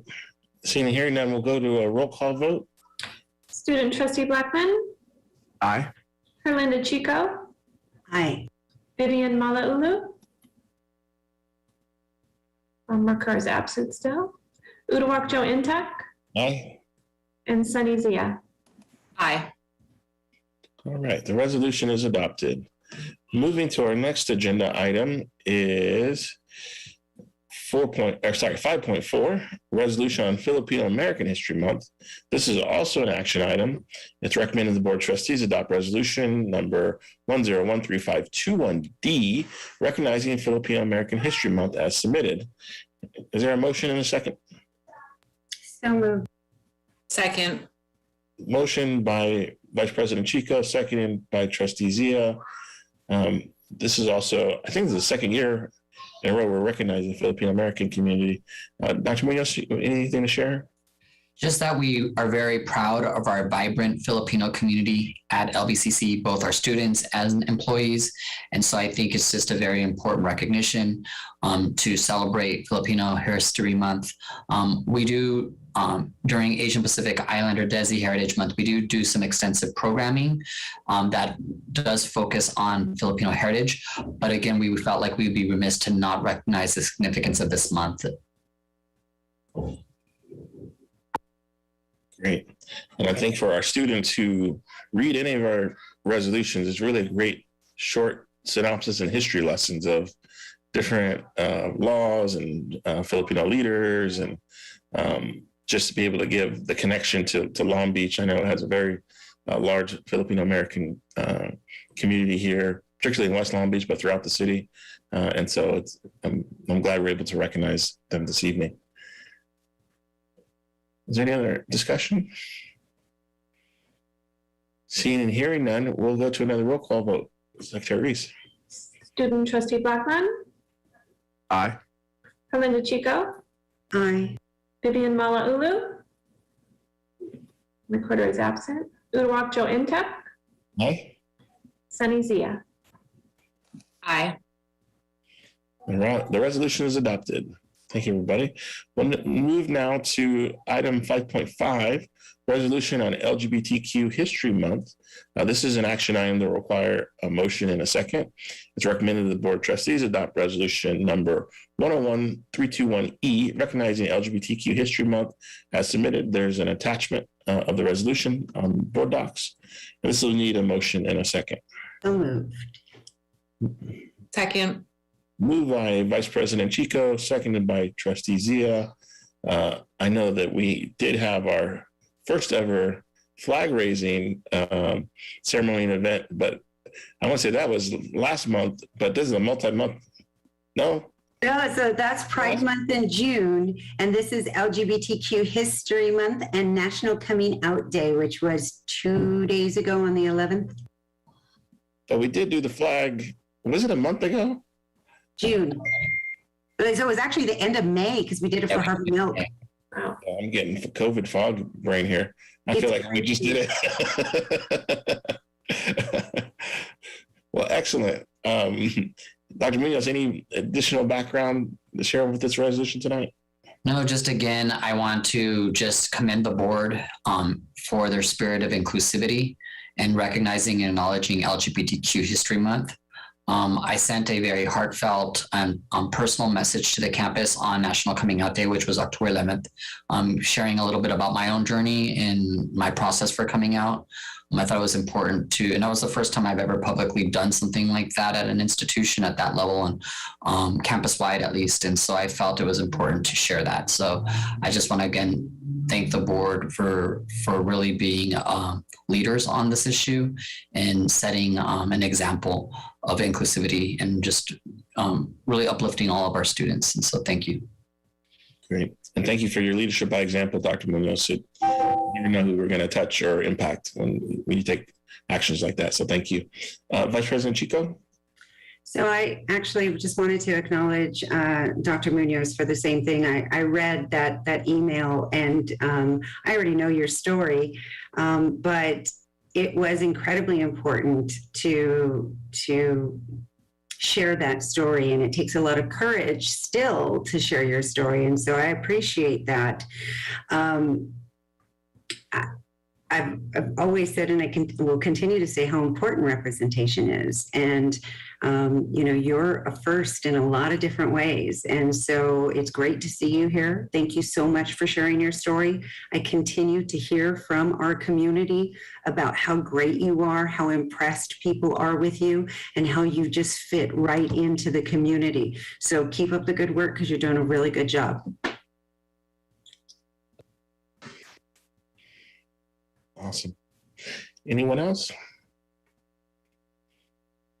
All right, seeing and hearing none, let's do our roll call vote. Student Trustee Blackman, Aye. Herlinda Chico, Aye. Vivian Malauulu, Uduak-Joe Ntuk, Aye.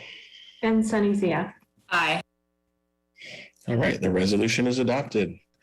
Moving now to the next agenda item, 5.6. This is also a resolution for action, the Build Back Better Agenda and Infrastructure and Jobs Act. This is, we'll need a motion in a second. The recommendation is the Board of Trustees adopt resolution 101321F in support of President Biden's Build Back Better Agenda and Infrastructure and Jobs Act as submitted. Is there a motion in a second? So moved. Second. Motion by Trustee Zia, seconded by Vice President Chico. We can open the floor for debate or discussion. And Dr. Munoz, do you want to give some background on this? Sure. As you know, this item that's come before you, and I want to again acknowledge the leadership, Board President Ntuk, for recommending that this resolution come before the board. The Build Back Better Agenda and the Infrastructure and Jobs Act has many program elements in the bill that will help strengthen community college success. It addresses different elements from financial aid and Pell Grant, many different elements that have not been fully addressed through the reauthorization of the Higher Ed Act. And so I think, again, this just makes sense for us as an institution to get behind this bill and to put our support. So I'll leave it at that and obviously allow the board to have their discussion on the item. Great. Thanks, Dr. Munoz. Yes, this is part of the main piece of the president's agenda, but also a number of legislation that's passed has been merged into the infrastructure bill. And so there's a lot of opportunity for higher speed wireless funding, Pell Grant increases, job training. It's really part of the COVID-19 recovery, and puts us on record of support, which is still pending. As the final adoption has not happened. The Senate has adopted a $1.5 trillion infrastructure piece, but there's a larger budget portion that's going through Washington, D.C. right now. So hopefully we can lend our voice to the conversation and maybe it pushes the legislation over the finish line. But so thank you, Dr. Munoz, for helping bring this together. And again, there's a lot of detail outlined in the resolution for folks who want more information. Will up, Trustee Zia? Yeah, thank you. I think this is a great resolution. It really punctuates our support for all the great work that is forthcoming in this bill. I just had a question on what is our intent? Are we going to use this resolution to provide letters of support, kind of like what we're doing with helping our homeless students from other legislators, or how are we going to use these kind of resolutions to support our legislators in passing the act? I don't know, or anything else you're envisioning. So thank you. May I respond, Board President Tuck? So thank you for the question, Trustee Zia.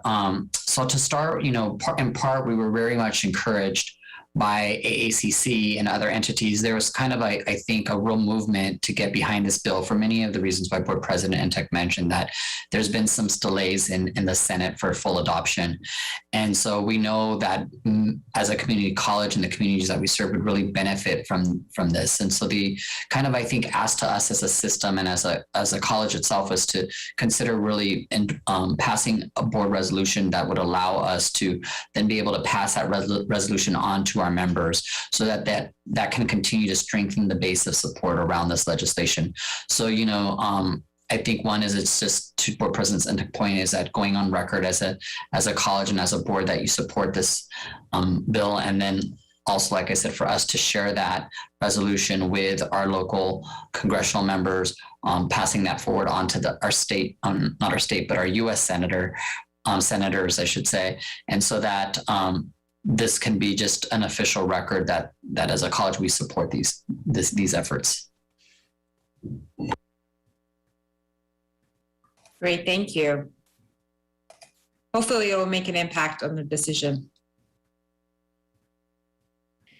We're gonna send it with our thank you for visiting the college letter. All right. If there's no further discussion, we'll have a roll call vote from Secretary Reese. Student Trustee Blackman, Aye. Herlinda Chico, Aye. Vivian Malauulu,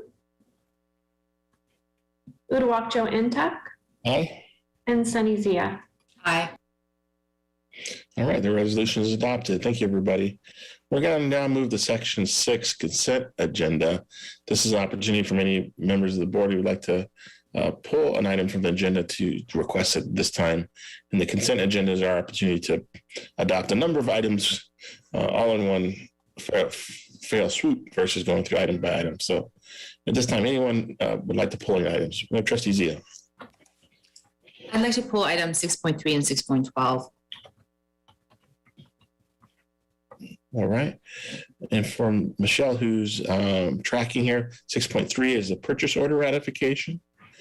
And 6.12 is contract amendments.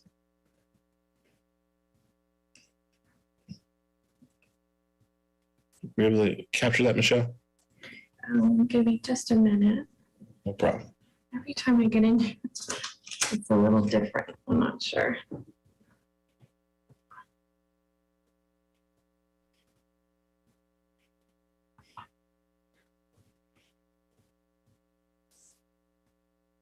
No, just go ahead and go. The screen may not show correctly, but I will correct at the conclusion of the meeting because I can't seem to find. No worries. Correct. We'll We'll be moving to item 6.2. This is approval of the consent agenda. All items listed below. This is an action item, except for 6.3 and 6.12 will not be part of this vote. So is there a motion and a second to that effect? Second. All right. I have a motion by Vice President Chico, a second by Trustee Zia for the remainder of the consent agenda items. Any discussion? Seeing and hearing none, we'll call for a roll call vote to adopt the consent agenda. Student Trustee Blackman, Aye. Belinda Chico. Aye. Vivian Malauulu. Aye. Uduak-Joe and Ntuk. Aye. And Sunny Zia. Aye. All right, the consent agenda is adopted. We'll move now to 6.3, which is a purchase order ratification. This is an action item. Attached, the recommendation, attached is a list of purchase orders. Attached is a recommendation. The Board of Trustees ratify the purchase orders and change order issuance for the period of August 14th, 2021 through August 17th, 2021 in the amount of $6,582,444 and $1.74 as submitted. I need a motion and a second.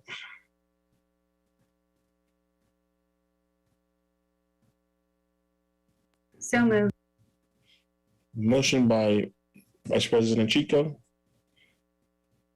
Second. Seconded by Student Trustee Blackman. And attached is the document. Any discussion on the matter?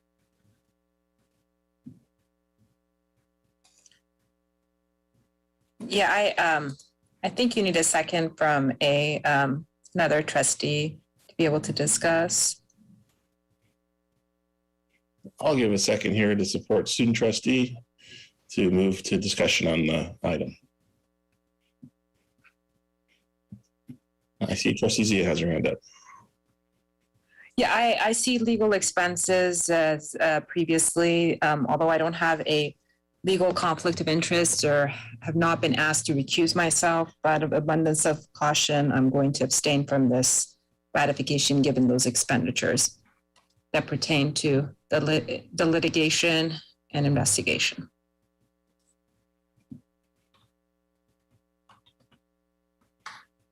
Any other discussion on these items? Seeing and hearing none, we'll do a roll call vote. Student Trustee Blackman, Aye. Belinda Chico. Aye. Vivian Malauulu. Aye. Uduak-Joe and Ntuk. Aye. And Sunny Zia.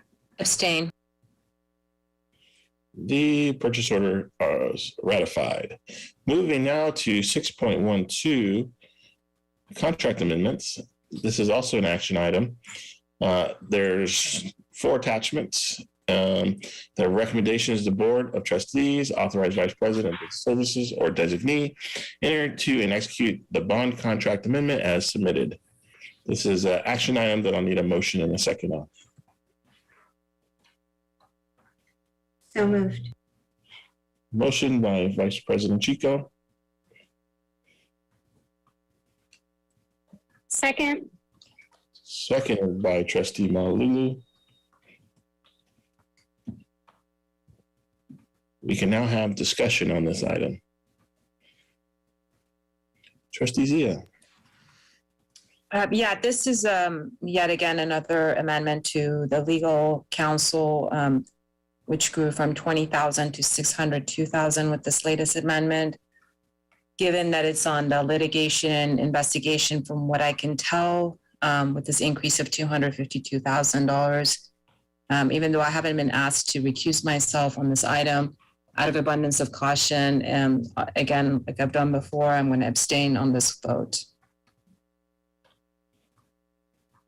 All right. If I could ask Board Counsel Ewing, maybe you could share what the activities have led to this increase in the contract. Certainly, President Ntuk, thank you for that.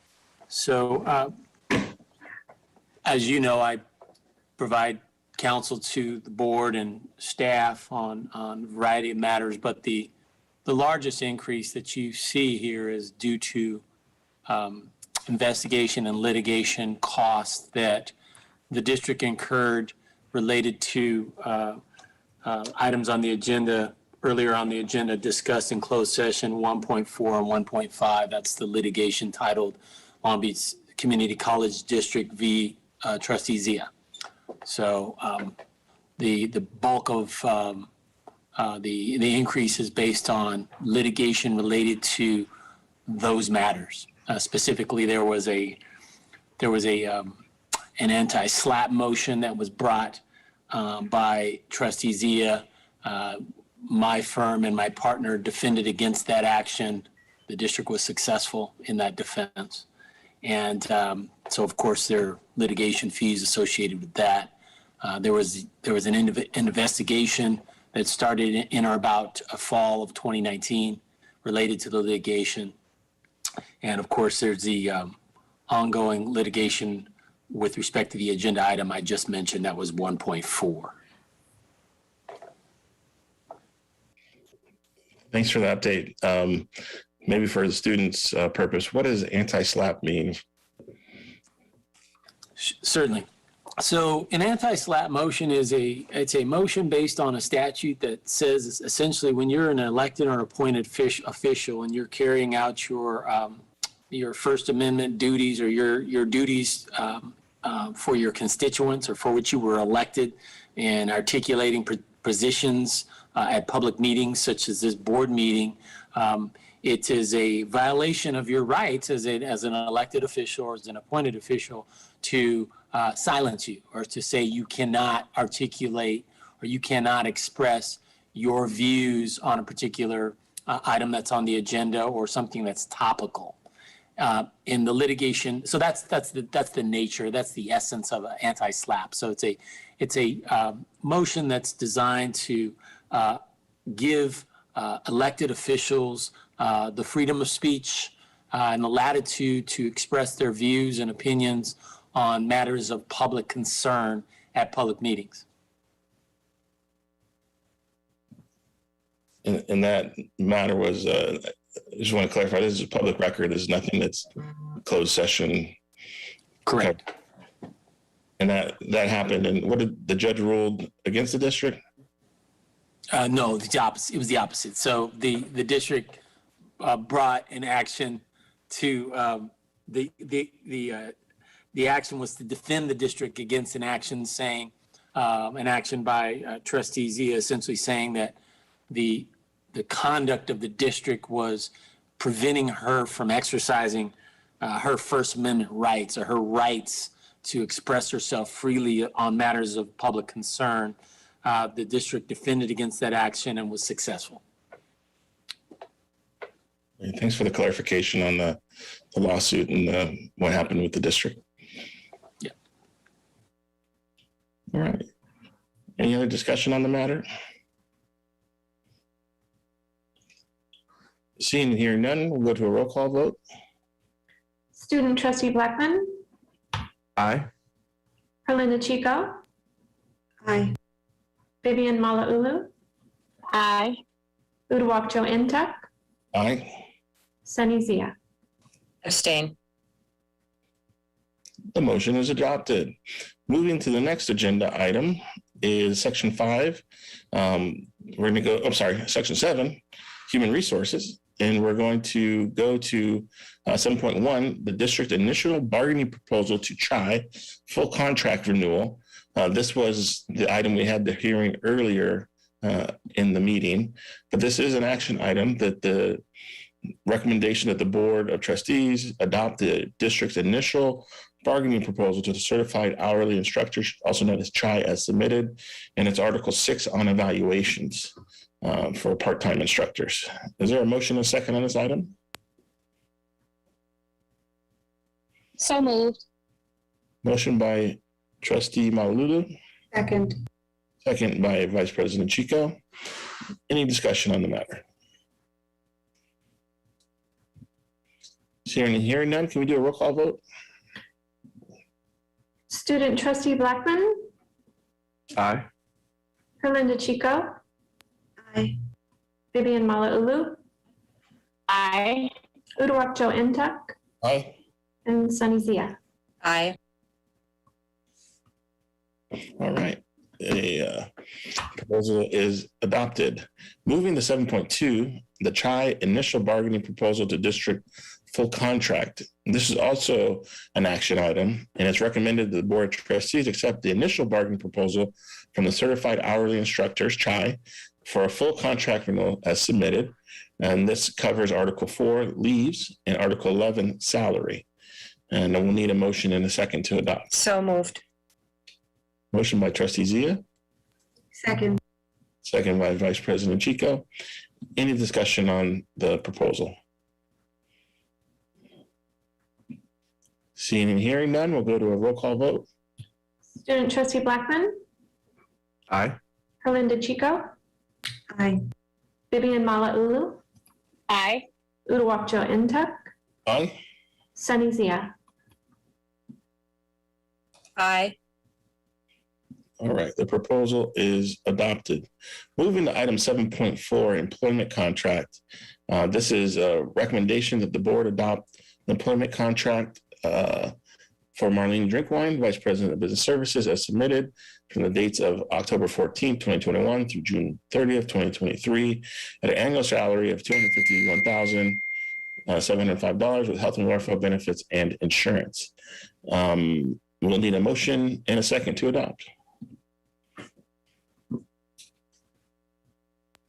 So moved. Moved by Vice President Chico, Second. second by Trustee Zia. It's been moved and seconded on the employment contract. Any discussion?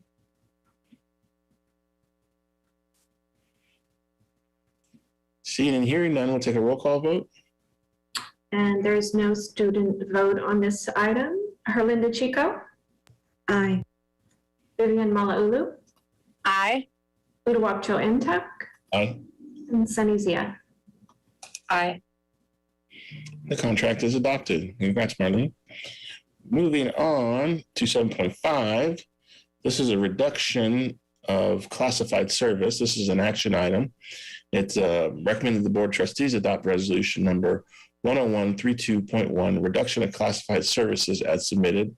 This is under California Ed Code 88127 that prescribes classified employees shall be subject to layoff for lack of work or lack of funds. This is an action item that we need a motion and a second.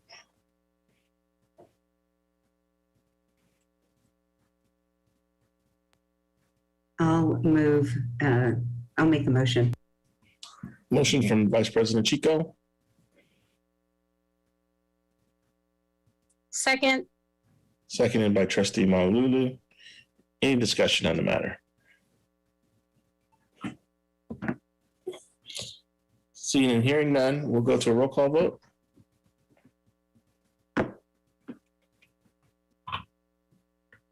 Student trustee Blackman, Aye. Herlinda Chico. Aye. Vivian Malauulu. Aye. Uduak-Joe Ntuk, Aye. Sunny Zia. Nay. The resolution is adopted. Moving on to Academic Senate, we have item 8.1 is new, modified, and inactive courses. This is an action item. The recommendation is the Board of Trustees approve the new, modified, and inactive courses effective fall 2022 and distance education addenda effective fall 2021 as submitted. There is a listing of the courses. The new courses is Spanish 201. Modified courses include advanced bakery, operations, nutrition, jazz, breaking into commercials, and associated courses. Inactive courses would be classic cuisine and brass ensemble. And then there's a listing of distance courses with more specifics in the attached PDF. And this comes from the Academic Senate. We'll need a motion and a second to adopt. So moved. Motion by trustee, second by Vice President Chico. Any discussion on the proposed course changes? Seeing and hearing none, we'll take a roll call vote. Student trustee Blackman, Aye. Halinda Chico, Aye. Vivian Malauulu, Aye. Uduak-Joe Ntuk, Aye. Sunny Zia. Aye. All right. The changes have been adopted. Moving now to 8.2, modification of program of study. This is also an action item. The Board of Trustees approved the modified program of study effective fall 2022 as submitted. This includes Associate Arts in Human Services Generalist, a Certificate of Achievement for Human Service Generalist, and more details on the attached PDF.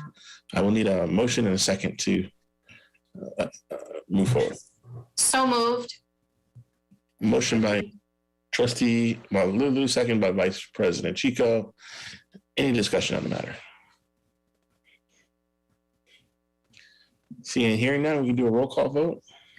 Student trustee Blackman, Aye. Halinda Chico, Aye. Vivian Malauulu, Aye. Uduak-Joe Ntuk, Aye. Sunny Zia. Aye.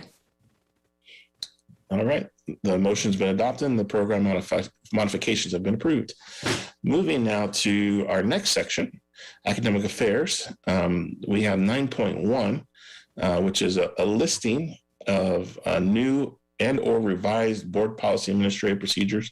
This is a first reading, not no vote will be had, but this does cover graduation requirements for degrees and certificates, work experience, honorary degrees, course repetition, pass, no pass, academic renewal, and guest speakers as a first reading of policies. And all the board policies and administrative procedures are attached to this agenda item for both the public and the trustees to see. Any discussion on the matter before we move on? This is the first reading, no action required. All right, we will move now into 10, section 10. 10.1, this is section 10 is administrative and business services. 10.1 is an action item. This is for the board of trustees to approve the 2020-2021 CCFS 311 annual financial and budget report, including the 2021-22 appropriation limits of Long Beach Community College District, and authorized transmittal of the report to the Chancellor's Office of the California Community College System as submitted. There are two reports attached, both the master report and the GAN limit worksheet. This is an action item. We'll need a motion in a second before we can discuss. So moved. Motion by Trustee Zia, Second. second by Vice President Chico. And any discussion, Vice President Drinkwine, is this the 50% rule that people always talk about, or is it something different? This is our budget in the specific format the Chancellor's Office requires. If you recall, at last month's Board of Trustee meetings, the board approved our budget. But I explained at that point that the Chancellor's Office had delayed the deadline for the budget in this specific format for the Chancellor's Office. They delayed it by 1 month. And so we took advantage of that month to make sure that we got it in the software properly. And so what you see in this item is a reflection of the budget that you have approved, but in the format required by the Chancellor's Office. Great. And this gets uploaded into their statewide database? Correct. Great. Any questions or discussion from the board? Seeing and hearing none, we can take a roll call vote. Student trustee Blackman, Aye. Halinda Chico, Aye. Vivian Malauulu, Aye. Uduak-Joe Ntuk, Aye. Sunny Zia. Aye. All right. The updated it's been adopted. Moving now to 10.2, campus security and City of Long Beach Police Department contract rate sheet amendment. This is an action item. It's a recommendation of the Board of Trustees authorize the Vice President of Business Services or designee to enter into and execute a contract amendment as submitted. There is a listing of the contract amounts. This is the annual change to the salary level. There are also attachments of the original contract and 4 amendments. This will need a motion and a second to adopt. So moved. Motion by Trustee Zia, Second. second by Trustee Malauulu. Any discussion on the matter? Dr. Munoz, do you want to speak to this, or Vice President Drinkwine? I'll defer to Vice President Drinkwine to kind of walk you through the rate sheet and kind of what this means and what it doesn't mean, because I know that there was some public comments related to this item, so we can clarify some things too. Thank you, Dr. Munoz. We are in the 5th year of our 5-year contract with the Long Beach Police Department. The contract allows for an annual adoption of an amendment to that contract for the rate sheet that reflects the base rates for each of the services or for the officers assigned to our campus. Annually, the city adopts salary increases, and this rate sheet increase reflects that annual salary increase as well as the related indirect cost rates. You'll also see on this rate sheet the movement of dispatching services from a reflection of assigned personnel to a service, because that dispatching service is provided by the central dispatching office. Now we no longer have dispatchers on campus. What this doesn't reflect is any change to the provision of services to the district for this 5th and final year of the contract. This contract will expire in September of 2022, and that is why we are moving forward with an examination, a deep examination of the provision of campus safety services, and will be engaged in that effort for about the next 6-month period in time for considerations for changes prior to this expiration of this contract so that we can adequately prepare for how to move forward beginning in October 2022. So again, this is just a reflection of the rate sheet only and does not change the provision of any services from the Long Beach Police Department for this 5th and final year of the contract. Thank you. Any further discussion? Questions? Seeing and hearing none, we'll take a roll call vote. Student Trustee Blackman, Aye. Herlin DeChico, Aye. Vivian Malauulu, Aye. Uduak-Joe Ntuk, Aye. Sunny Zia. Aye. All right, the amendment is adopted. Moving on to section 11. This is student services. This is a first reading. There are a lot of attachments. These are board policies and administrative procedure update for a number of areas, including international students, instructional fees, attendees, course add drops, EOPS, student health services, associated student organizational elections, associated student organizations. Now, this is a first reading. There's no vote on this item, but I don't know if Dr. Corral wants to speak to this at all. Yeah, I'll just add, thank you, Board President Ntuk. I'll just add that this is mirroring the CCLC recommendations of updating as we are going through the process of reviewing, creating, and updating our APs and BPs, some of which haven't been updated since the 90s. This includes EdCode updates as well as related accreditation citations as well.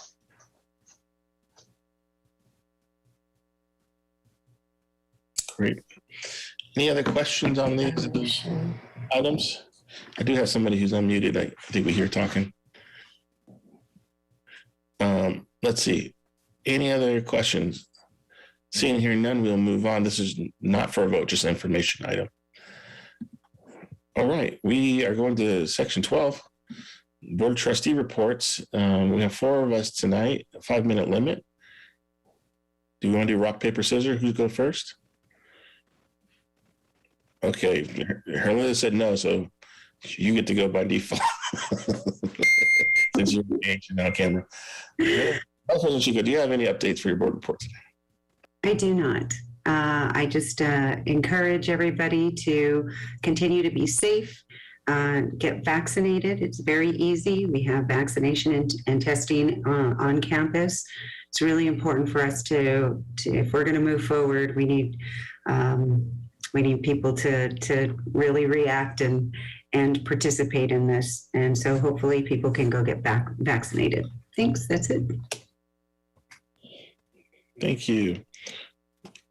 Trustee Malulu, any report? Yes. First of all, I would just like to thank my colleagues on the board for postponing the discussion on various COVID-related items, particularly the vaccine. The past few days, we have all been just completely overwhelmed with the interest on both sides of the issue. And I personally have printed every email that I've gotten.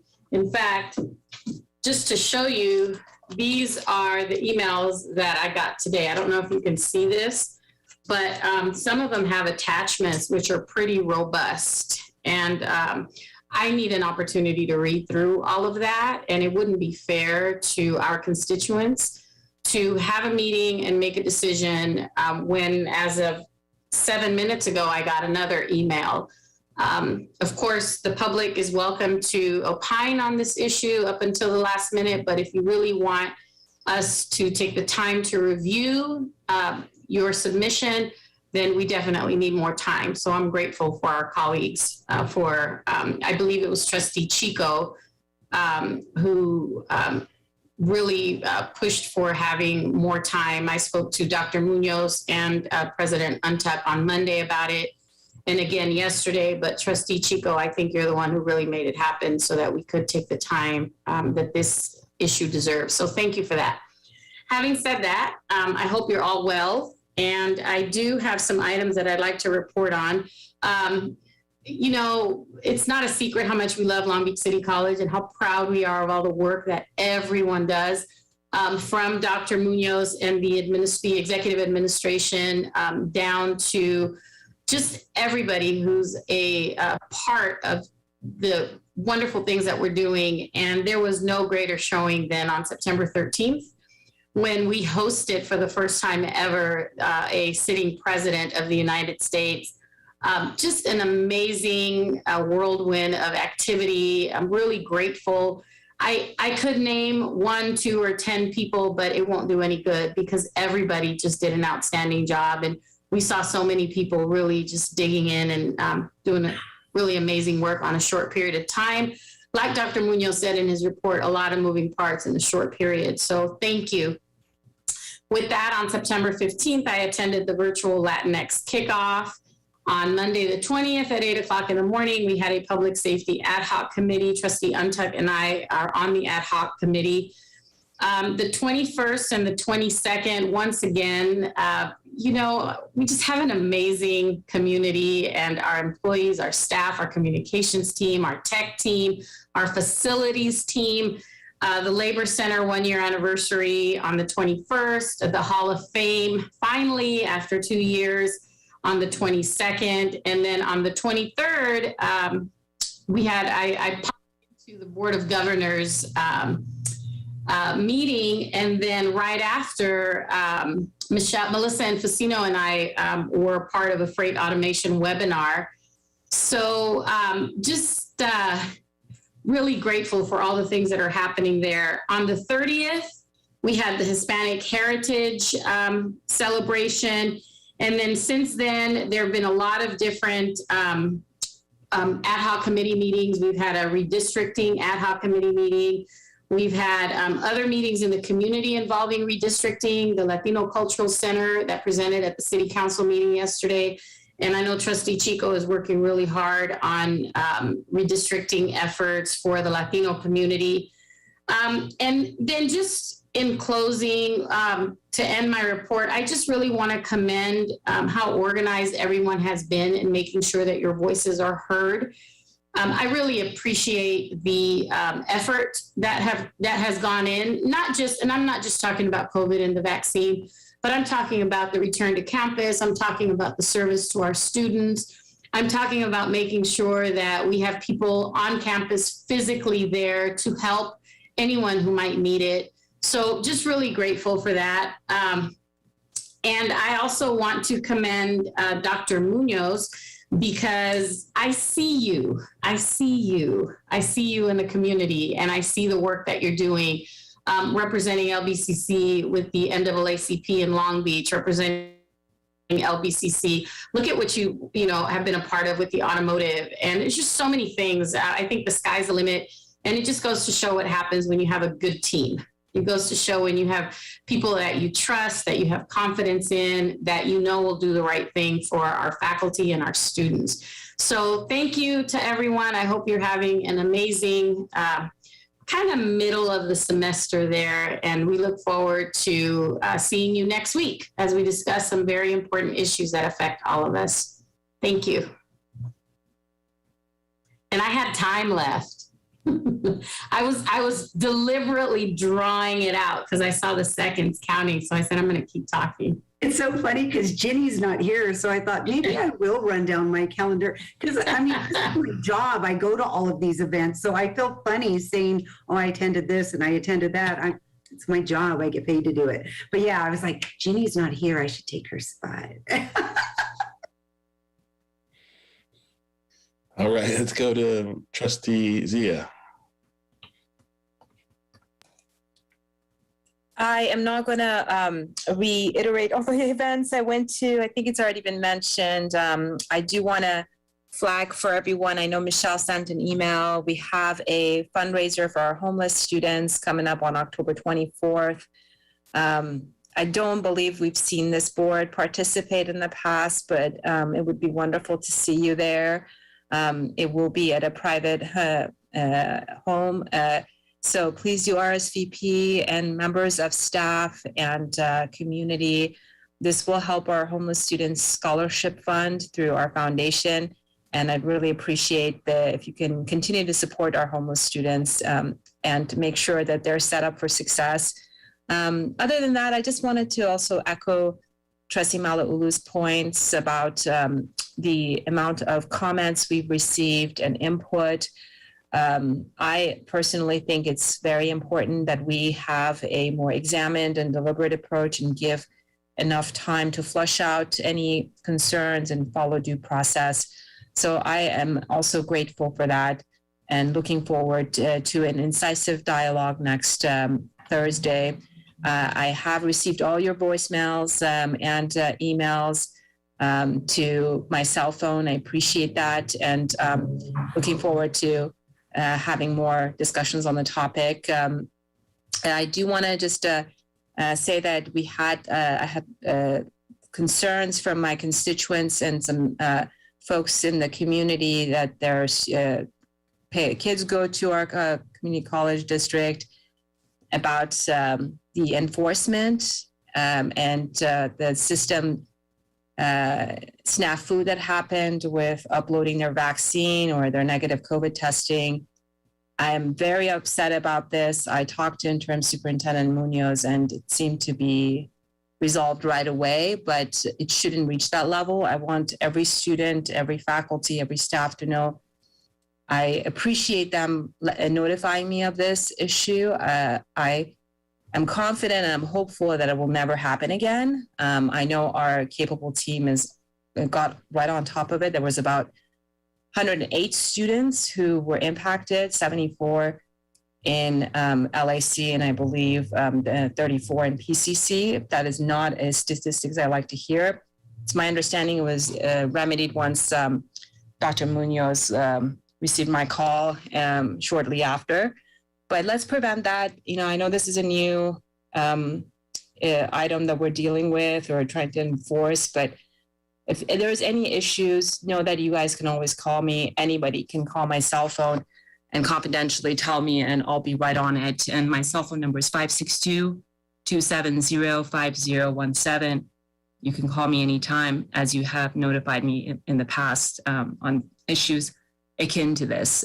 With that, I appreciate staff jumping on this right away and taking care of the issue, and I hope it never happens again. And that's all I have for my report. Thank you.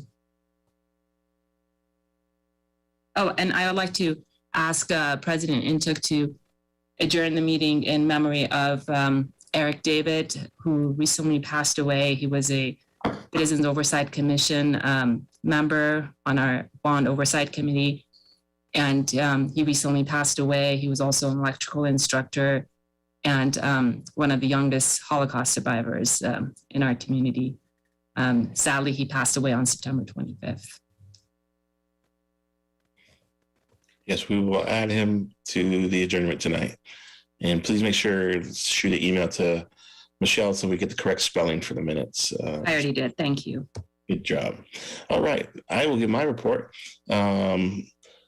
Very busy month. We have Italian Latinx Heritage Kickoff Month. Ava and I were the guest speakers. Helped get it rolling with Dr. Munoz, of course, as the keynote. So it was a really nice way to get started virtually. I was also able to attend the Puente family night earlier this month. I'm gonna do my best Jenny impersonation. I did Constitutional Day with Long Beach State. They had me as a guest speaker for the law class over there, business law class. So got to celebrate Constitution Day. Was at the labor studies event and got to speak there. And there are some people I haven't literally seen in 2 years. It was really nice and great sunset, great view of the new bridge from the top of the parking structures there at PCC. Nice to see the solar panels up there. People were very, giving us kudos for that. I went to the Ukele Ethical Leadership Dinner where we were a sponsor and got to see Colonel Eileen Collins. She was the first space commander on a space flight for NASA, so a real astronaut. She gave remarks and got recognized as the Person of the Year by the Ukele Center, the Ethical Leadership Center that's at Long Beach State. I attended that as a student a long time ago when John Wooden was still alive. And I actually found an old photo of me and Dr. Corral with John Wooden in like 2005, I think. Dario, where is it? I had to send it to you. We were both so skinny you wouldn't recognize us, but it was a nice Long Beach State event to go as an alumni and represent the college. We did have the Hall of Fame event with the foundation and got to recognize honorees that were almost a year and a half late, the pandemic delay. But it was just really a special night to see people's family and friends and coworkers come out. I got to see Loy in real life for the first time, met him and his wife. It's getting through these, it's like reaching through the screen on the computer, like, man, they're a real person. And, it was very nice sitting next to Loy and his wife at the dinner.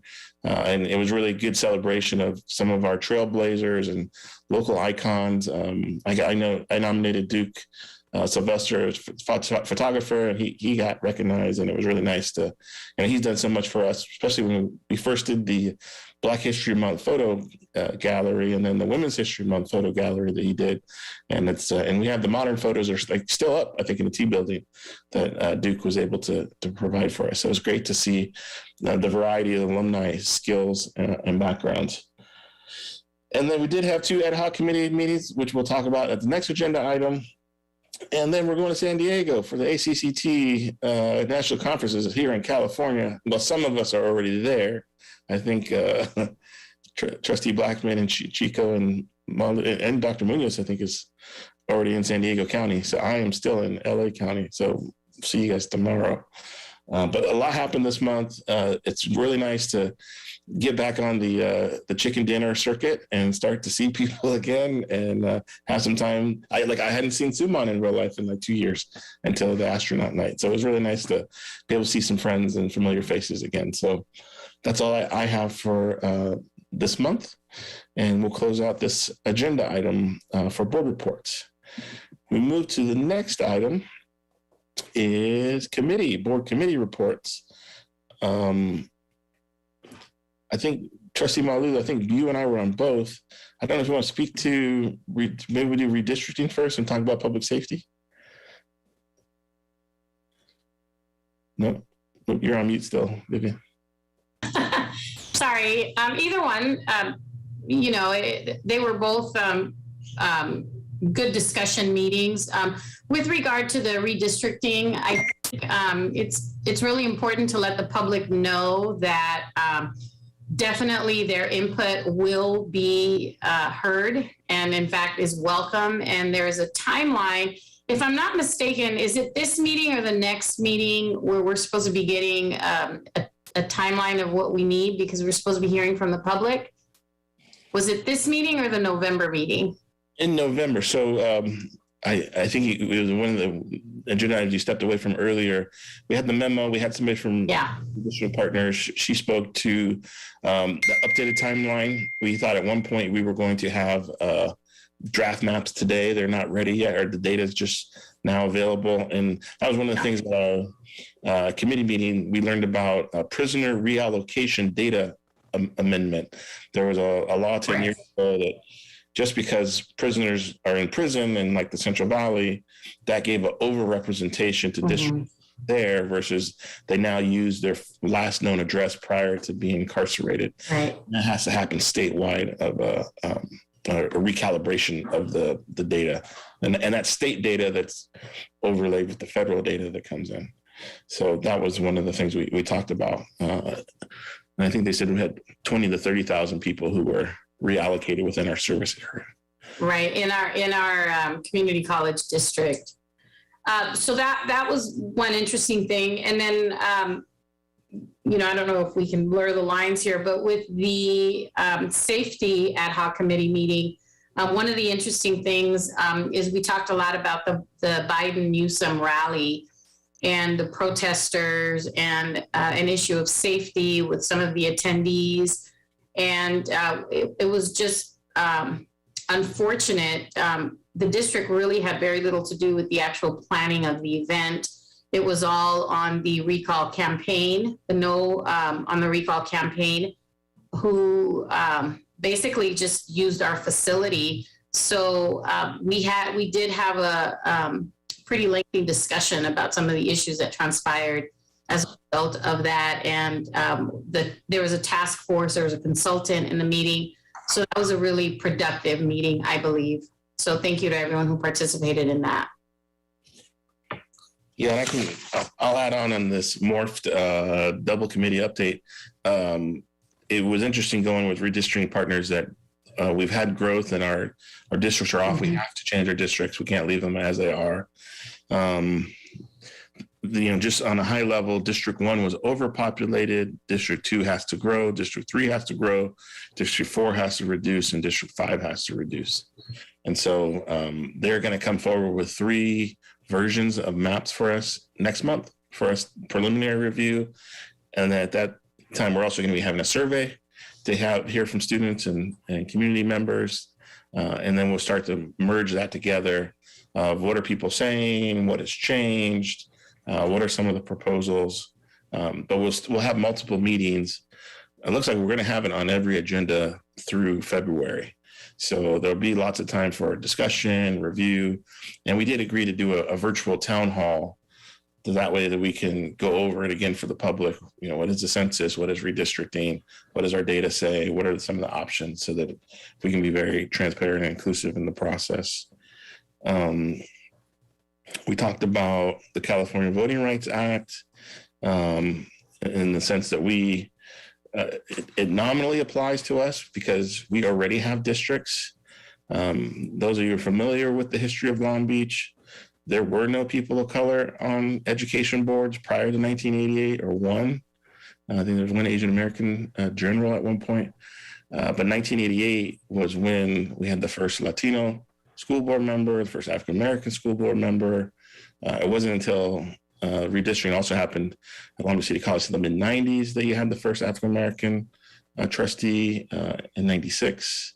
And then Roberto became the first Latino trustee in 2000. So it seems like, and this really spurs out of, protests and civil rights movement of the 60s to create the Voting Rights Act, to get past Jim Crow and literacy tests and poll taxes that, African-American, Latinos, and Asian Pacific Islanders are the protected classes because the history of discrimination from redlining to, not being empowered to vote or have representation to represent you at different legislative levels. So it's, I think it's a really great topic for student engagement of the history of America and how far we're come and how far we've not gotten very far in some areas.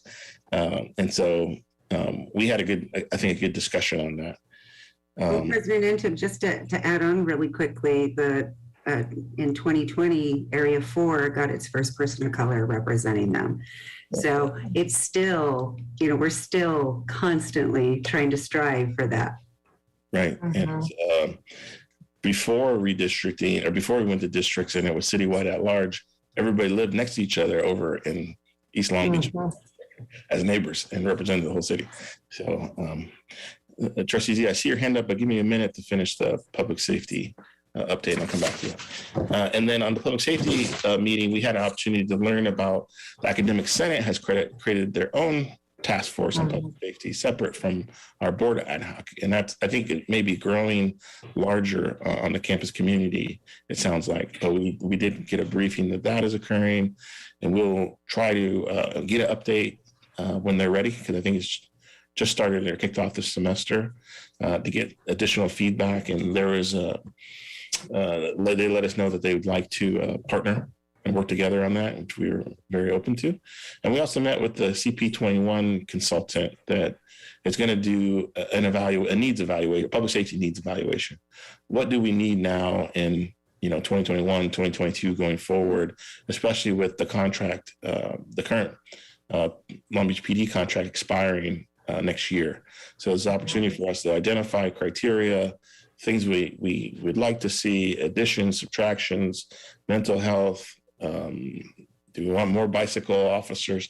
All type of things that we can talk about. So we had a good preliminary discussion, but they're going to do a deep dive, and we'll report back to the board when they're ready. But I think that's still another 2 or 3 months off while we're collecting information. So, but both meetings were very informative. They lasted about an hour each over the last 30 days.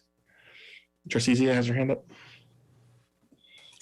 Yeah, thank you. I just had a question for Trustee Malauulu. I think she mentioned there was concern about the event we had on public safety. I got a feedback as well afterwards. And can you say a little bit more about that? And you said someone else was handling it. Is it, because I think people were looking at it from our perspective and that they viewed us as being responsible. So maybe you can help elucidate that, or there's really nothing else to say. I mean, it was our facility that was leased by the No on the Recall campaign. So they hosted, actually planned the event, and Long Beach PD was there. The protesters were very loud and very vocal. In fact, the protesters got more room, more space than is normally allocated. The problem really wasn't, I don't think it was really the protesters per se. I think it was an issue of many of the protesters invading the personal space of attendees and getting really close in their faces and putting cell phones just to, I think, agitate many of them. A lot of name calling, it's very rude, but I don't think that the district had anything to do with that. I don't think, in fact, from what I saw, and I did take the time to review footage with our public safety team, I saw that everybody that was there, the staff, actually was very proactive in trying to de-escalate situations, standing between protesters and attendees. I was very proud of the LBCC team and the work that they were doing to minimize the disruption. And this all happened prior to the attendees getting inside the rally. Once inside the rally, it is my understanding there was no incident. And then, of course, as we exited, it was the same thing. And I don't know if maybe Vice President Drinkwine or Dr. Munoz, if they have anything to add to that, but that's really all that I heard, Trustee Zia. I didn't hear anything else. I would just add that you are absolutely correct, Trustee Malauulu, that it was the White House security detail as well as the Long Beach Police Department that were responsible for providing security for the event. I want to recognize Bob Raposa and Lubert Iglesia, who initially were just supposed to be responsible for assisting with parking and the movement in and out of parking lots. And they did an incredible job stepping up and helping create some level of separation between the protesters and the unexpectedly long line of attendees. But again, it was the combination of the White House security detail as well as the Long Beach Police Department that were responsible for the provision of security during the event. I actually have a great picture of Bob Raposa protecting an attendee who's bigger than him. So Bob, kudos to you for having that kind of courage, because I saw you. Thanks, Trustee Malauulu. I think our staff did a fantastic job as well, and I agree with you. I believe Long Beach Police Department was fantastic, honestly, given the circumstances. And I felt like I was going through a war zone with the different barricades and different detail. But I want to make sure that folks understand that this was a separate event, like you said, separate personnel in charge, not us as the college district. So we'll just have to punctuate that for folks who were under that impression. Some people, when leaving the rally, they were expressing to me that they felt like hostile behavior by some of the protesters personally that they encountered. So I'm glad that you reported on that, and I'm glad that it went well. And I agree with you. Our staff was impeccable in every way, and truly grateful for all your efforts, team. Thank you. And Trustee Antug, if I may, just Trustee Zia, since you did bring this up, I just want you to know that and Trustee Baxter and I have talked about it. I've never been able to attend one of the Helping the Homeless Students events because of other commitments, usually involving my kids in their sports. And it was so funny because on the 24th, when I first got the invitation, I thought, oh, good, I can actually go to this one. And then my daughter sent out the fall ball schedule, and UCLA has a game that day. So I will not be able to attend. But I really thought that this was going to be the one. But you definitely have my support. And I have had, conversations with Trustee Baxter about it. She usually knows. I always tell her I can't make it or my kids have a game. But I thought I was going to make it. And I'm sorry I will not be able to after all. But one of these days, I'm going to surprise you guys and attend. We'll gladly take you, Trustee Malauulu, and I'm going to pull a Trustee Baxter. We'll gladly take your money for this. Yeah. You can contribute. That's what she says every single time. She says, you don't need to go, but we'll take your money. Exactly. All right. I think that'll conclude our board reports on board committee meetings that happened this past month. We'll move on here to item 12.3, future reports. This is an opportunity for board members to request additional reports for future board agendas with consensus of the board and consideration by Superintendent President. Anybody have any items today? We'll go to Trustee Zia and then Vice President Chico. Thank you. I'd like to request a report on the small business development program, the 10,000 small businesses, Goldman Sachs. If it's possible to get it in the next month or whenever convenient for staff, and if the rest of the board agrees, appreciate it.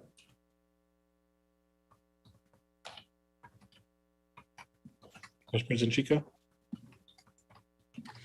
I just want to revisit a couple of items that I had asked about earlier, and then, COVID and everything's kind of just been pushed to the back burner. So I did see that one of the quarterly newsletters went out. I'm really excited about that. I'm not exactly sure if that publication is the right place because I'm sure it's pretty expensive to produce, but I really want us to look at adding Spanish and Khmer translation, especially to fall in line with the city of Long Beach. Those are their standard translations is Spanish and Khmer. everywhere. You call City Hall and you have the option of Spanish and Khmer. And so looking at our student population, I think that, and particularly with outreach, it's really important that we have these different languages. So I'd like us to revisit that again. And then the other thing is, let's not forget about Catalina Island. We'll have to, maybe next year we can arrange some sort of community meeting and discuss the classes or classes that we can take over to Catalina. So I just wanted to put that back on the radar because I know we've been dealing with a lot of very important things. And this isn't a rush, but just wanted to bring it back to conversation. Thank you. Munoz? Thank you, President. So to both Trustee Zia and to Trustee Chico's request, we can definitely accommodate both of them. The Goldman Sachs, we can prepare an executive summary and send it out to the board. And what's would be nice about that and timely is we'll be able to also include some additional impact data as a result of, the economic recovery, because there was some additional funds that were provided, not just through Goldman Sachs, but just through the small business program to be able to provide additional support to support economic recovery. So we'll make sure we include an executive summary that addresses both programs, the 10,000 small business program, Goldman Sachs, and then, the other economic development work that we do. And then in terms of Vice President Chico's requests, both of those are totally appropriate and we can work on that as well. One of the things that Josh and I had a conversation about is being able to, especially with certain publications like the one that was focused on adult ed, to be able to add sections in it that speak to the Khmer speaking population and the Spanish speaking population. Another thing that we're going to do is reach out to Long Beach Unified and ask them to see if they can share with us. I did this at my previous institution. Their, the languages that are spoken at home are all coded by the school districts. So if they share with us their mailing labels, we could do very targeted communications to Long Beach Promise in their native language. So we're going to look at multiple ways in which we can really do some targeted emails, targeted mailers, as well as including some of that in our new mailers. And then lastly, we thought everyone has become quite proficient with when you go to restaurants and you pull out your camera and it QR code. The QR codes, we can add these documents, can be QR coded in different languages. So if you want Spanish, Khmer, or anything else, somebody can put the camera over the mailer and then the translated version will pop up on their phone. So these are also the ideas that I've had in working with Josh to think about how we can be more inclusive in terms of our language diversity. I love that. That's great. And then there was one other thing, and that was, I didn't see the whole newsletter, but I did ask that we start including our student trustee with the Board of Trustees, and we've done it on the banner for the board meeting. And so I just, if the board is listed or pictured on the material, I think the student trustee should be there as well. Agreed. Thank you. And then as far as for Avalon, we'll continue to plan our outreach efforts there, and so we'll circle back on both. Thank you. Thank you. All right. Thanks, everybody. Let's move on to our next agenda item is public comments on non-agenda items. I think we have two for 13.1. Yes, we received two written comments and Dario will play the readouts. Okay, and we'll keep track of the 3 minutes. Right.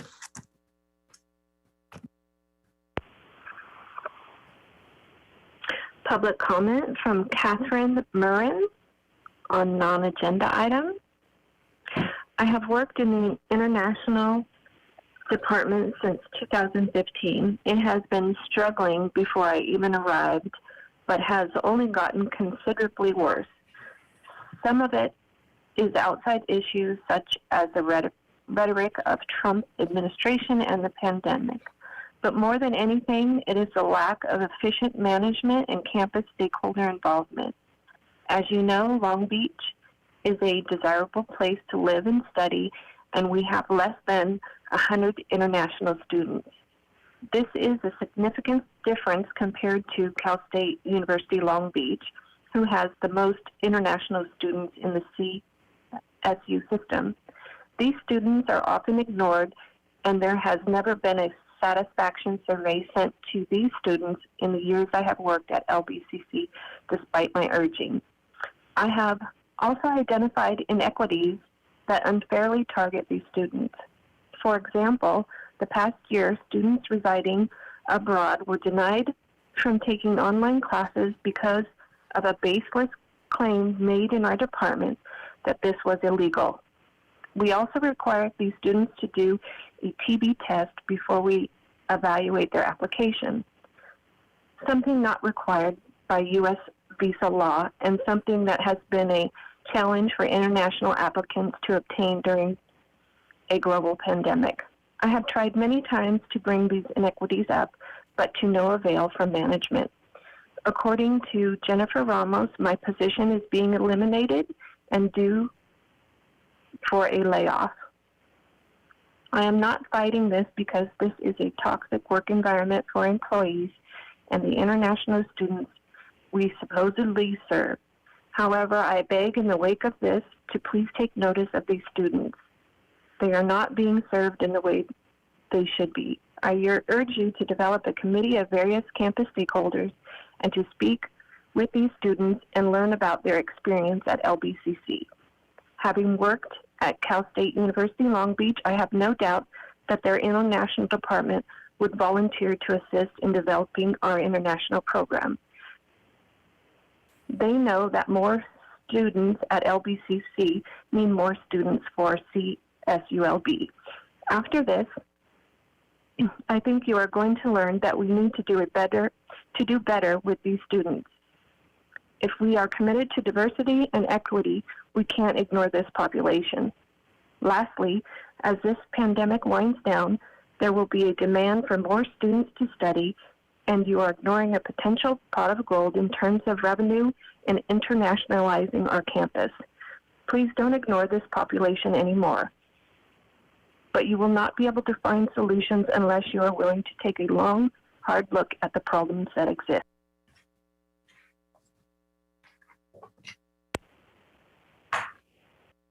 Public comment from Nanette Burrell on non-agenda item. I do not think that LBCC should not have a mask mandate. It should be an option for everyone on campus. Some people have anxiety from it and interferes with their learning. Think for yourselves and do not let politics get in the way of learning.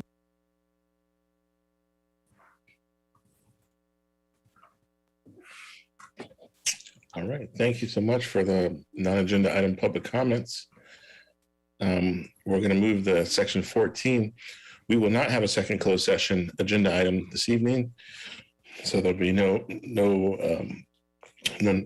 adjournment to that. And move to item 15, our final adjournment of this regular meeting.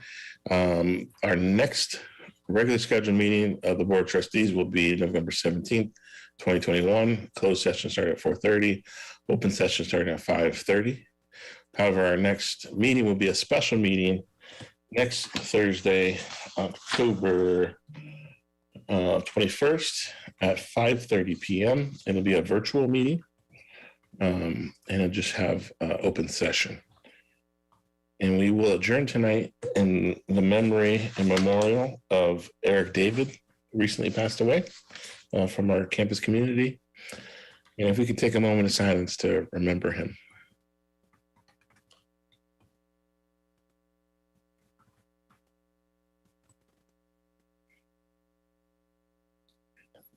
Thank you all. Appreciate a very productive meeting tonight, and have a good evening, everyone. This adjourns the October 13th board meeting. Thank you and good night.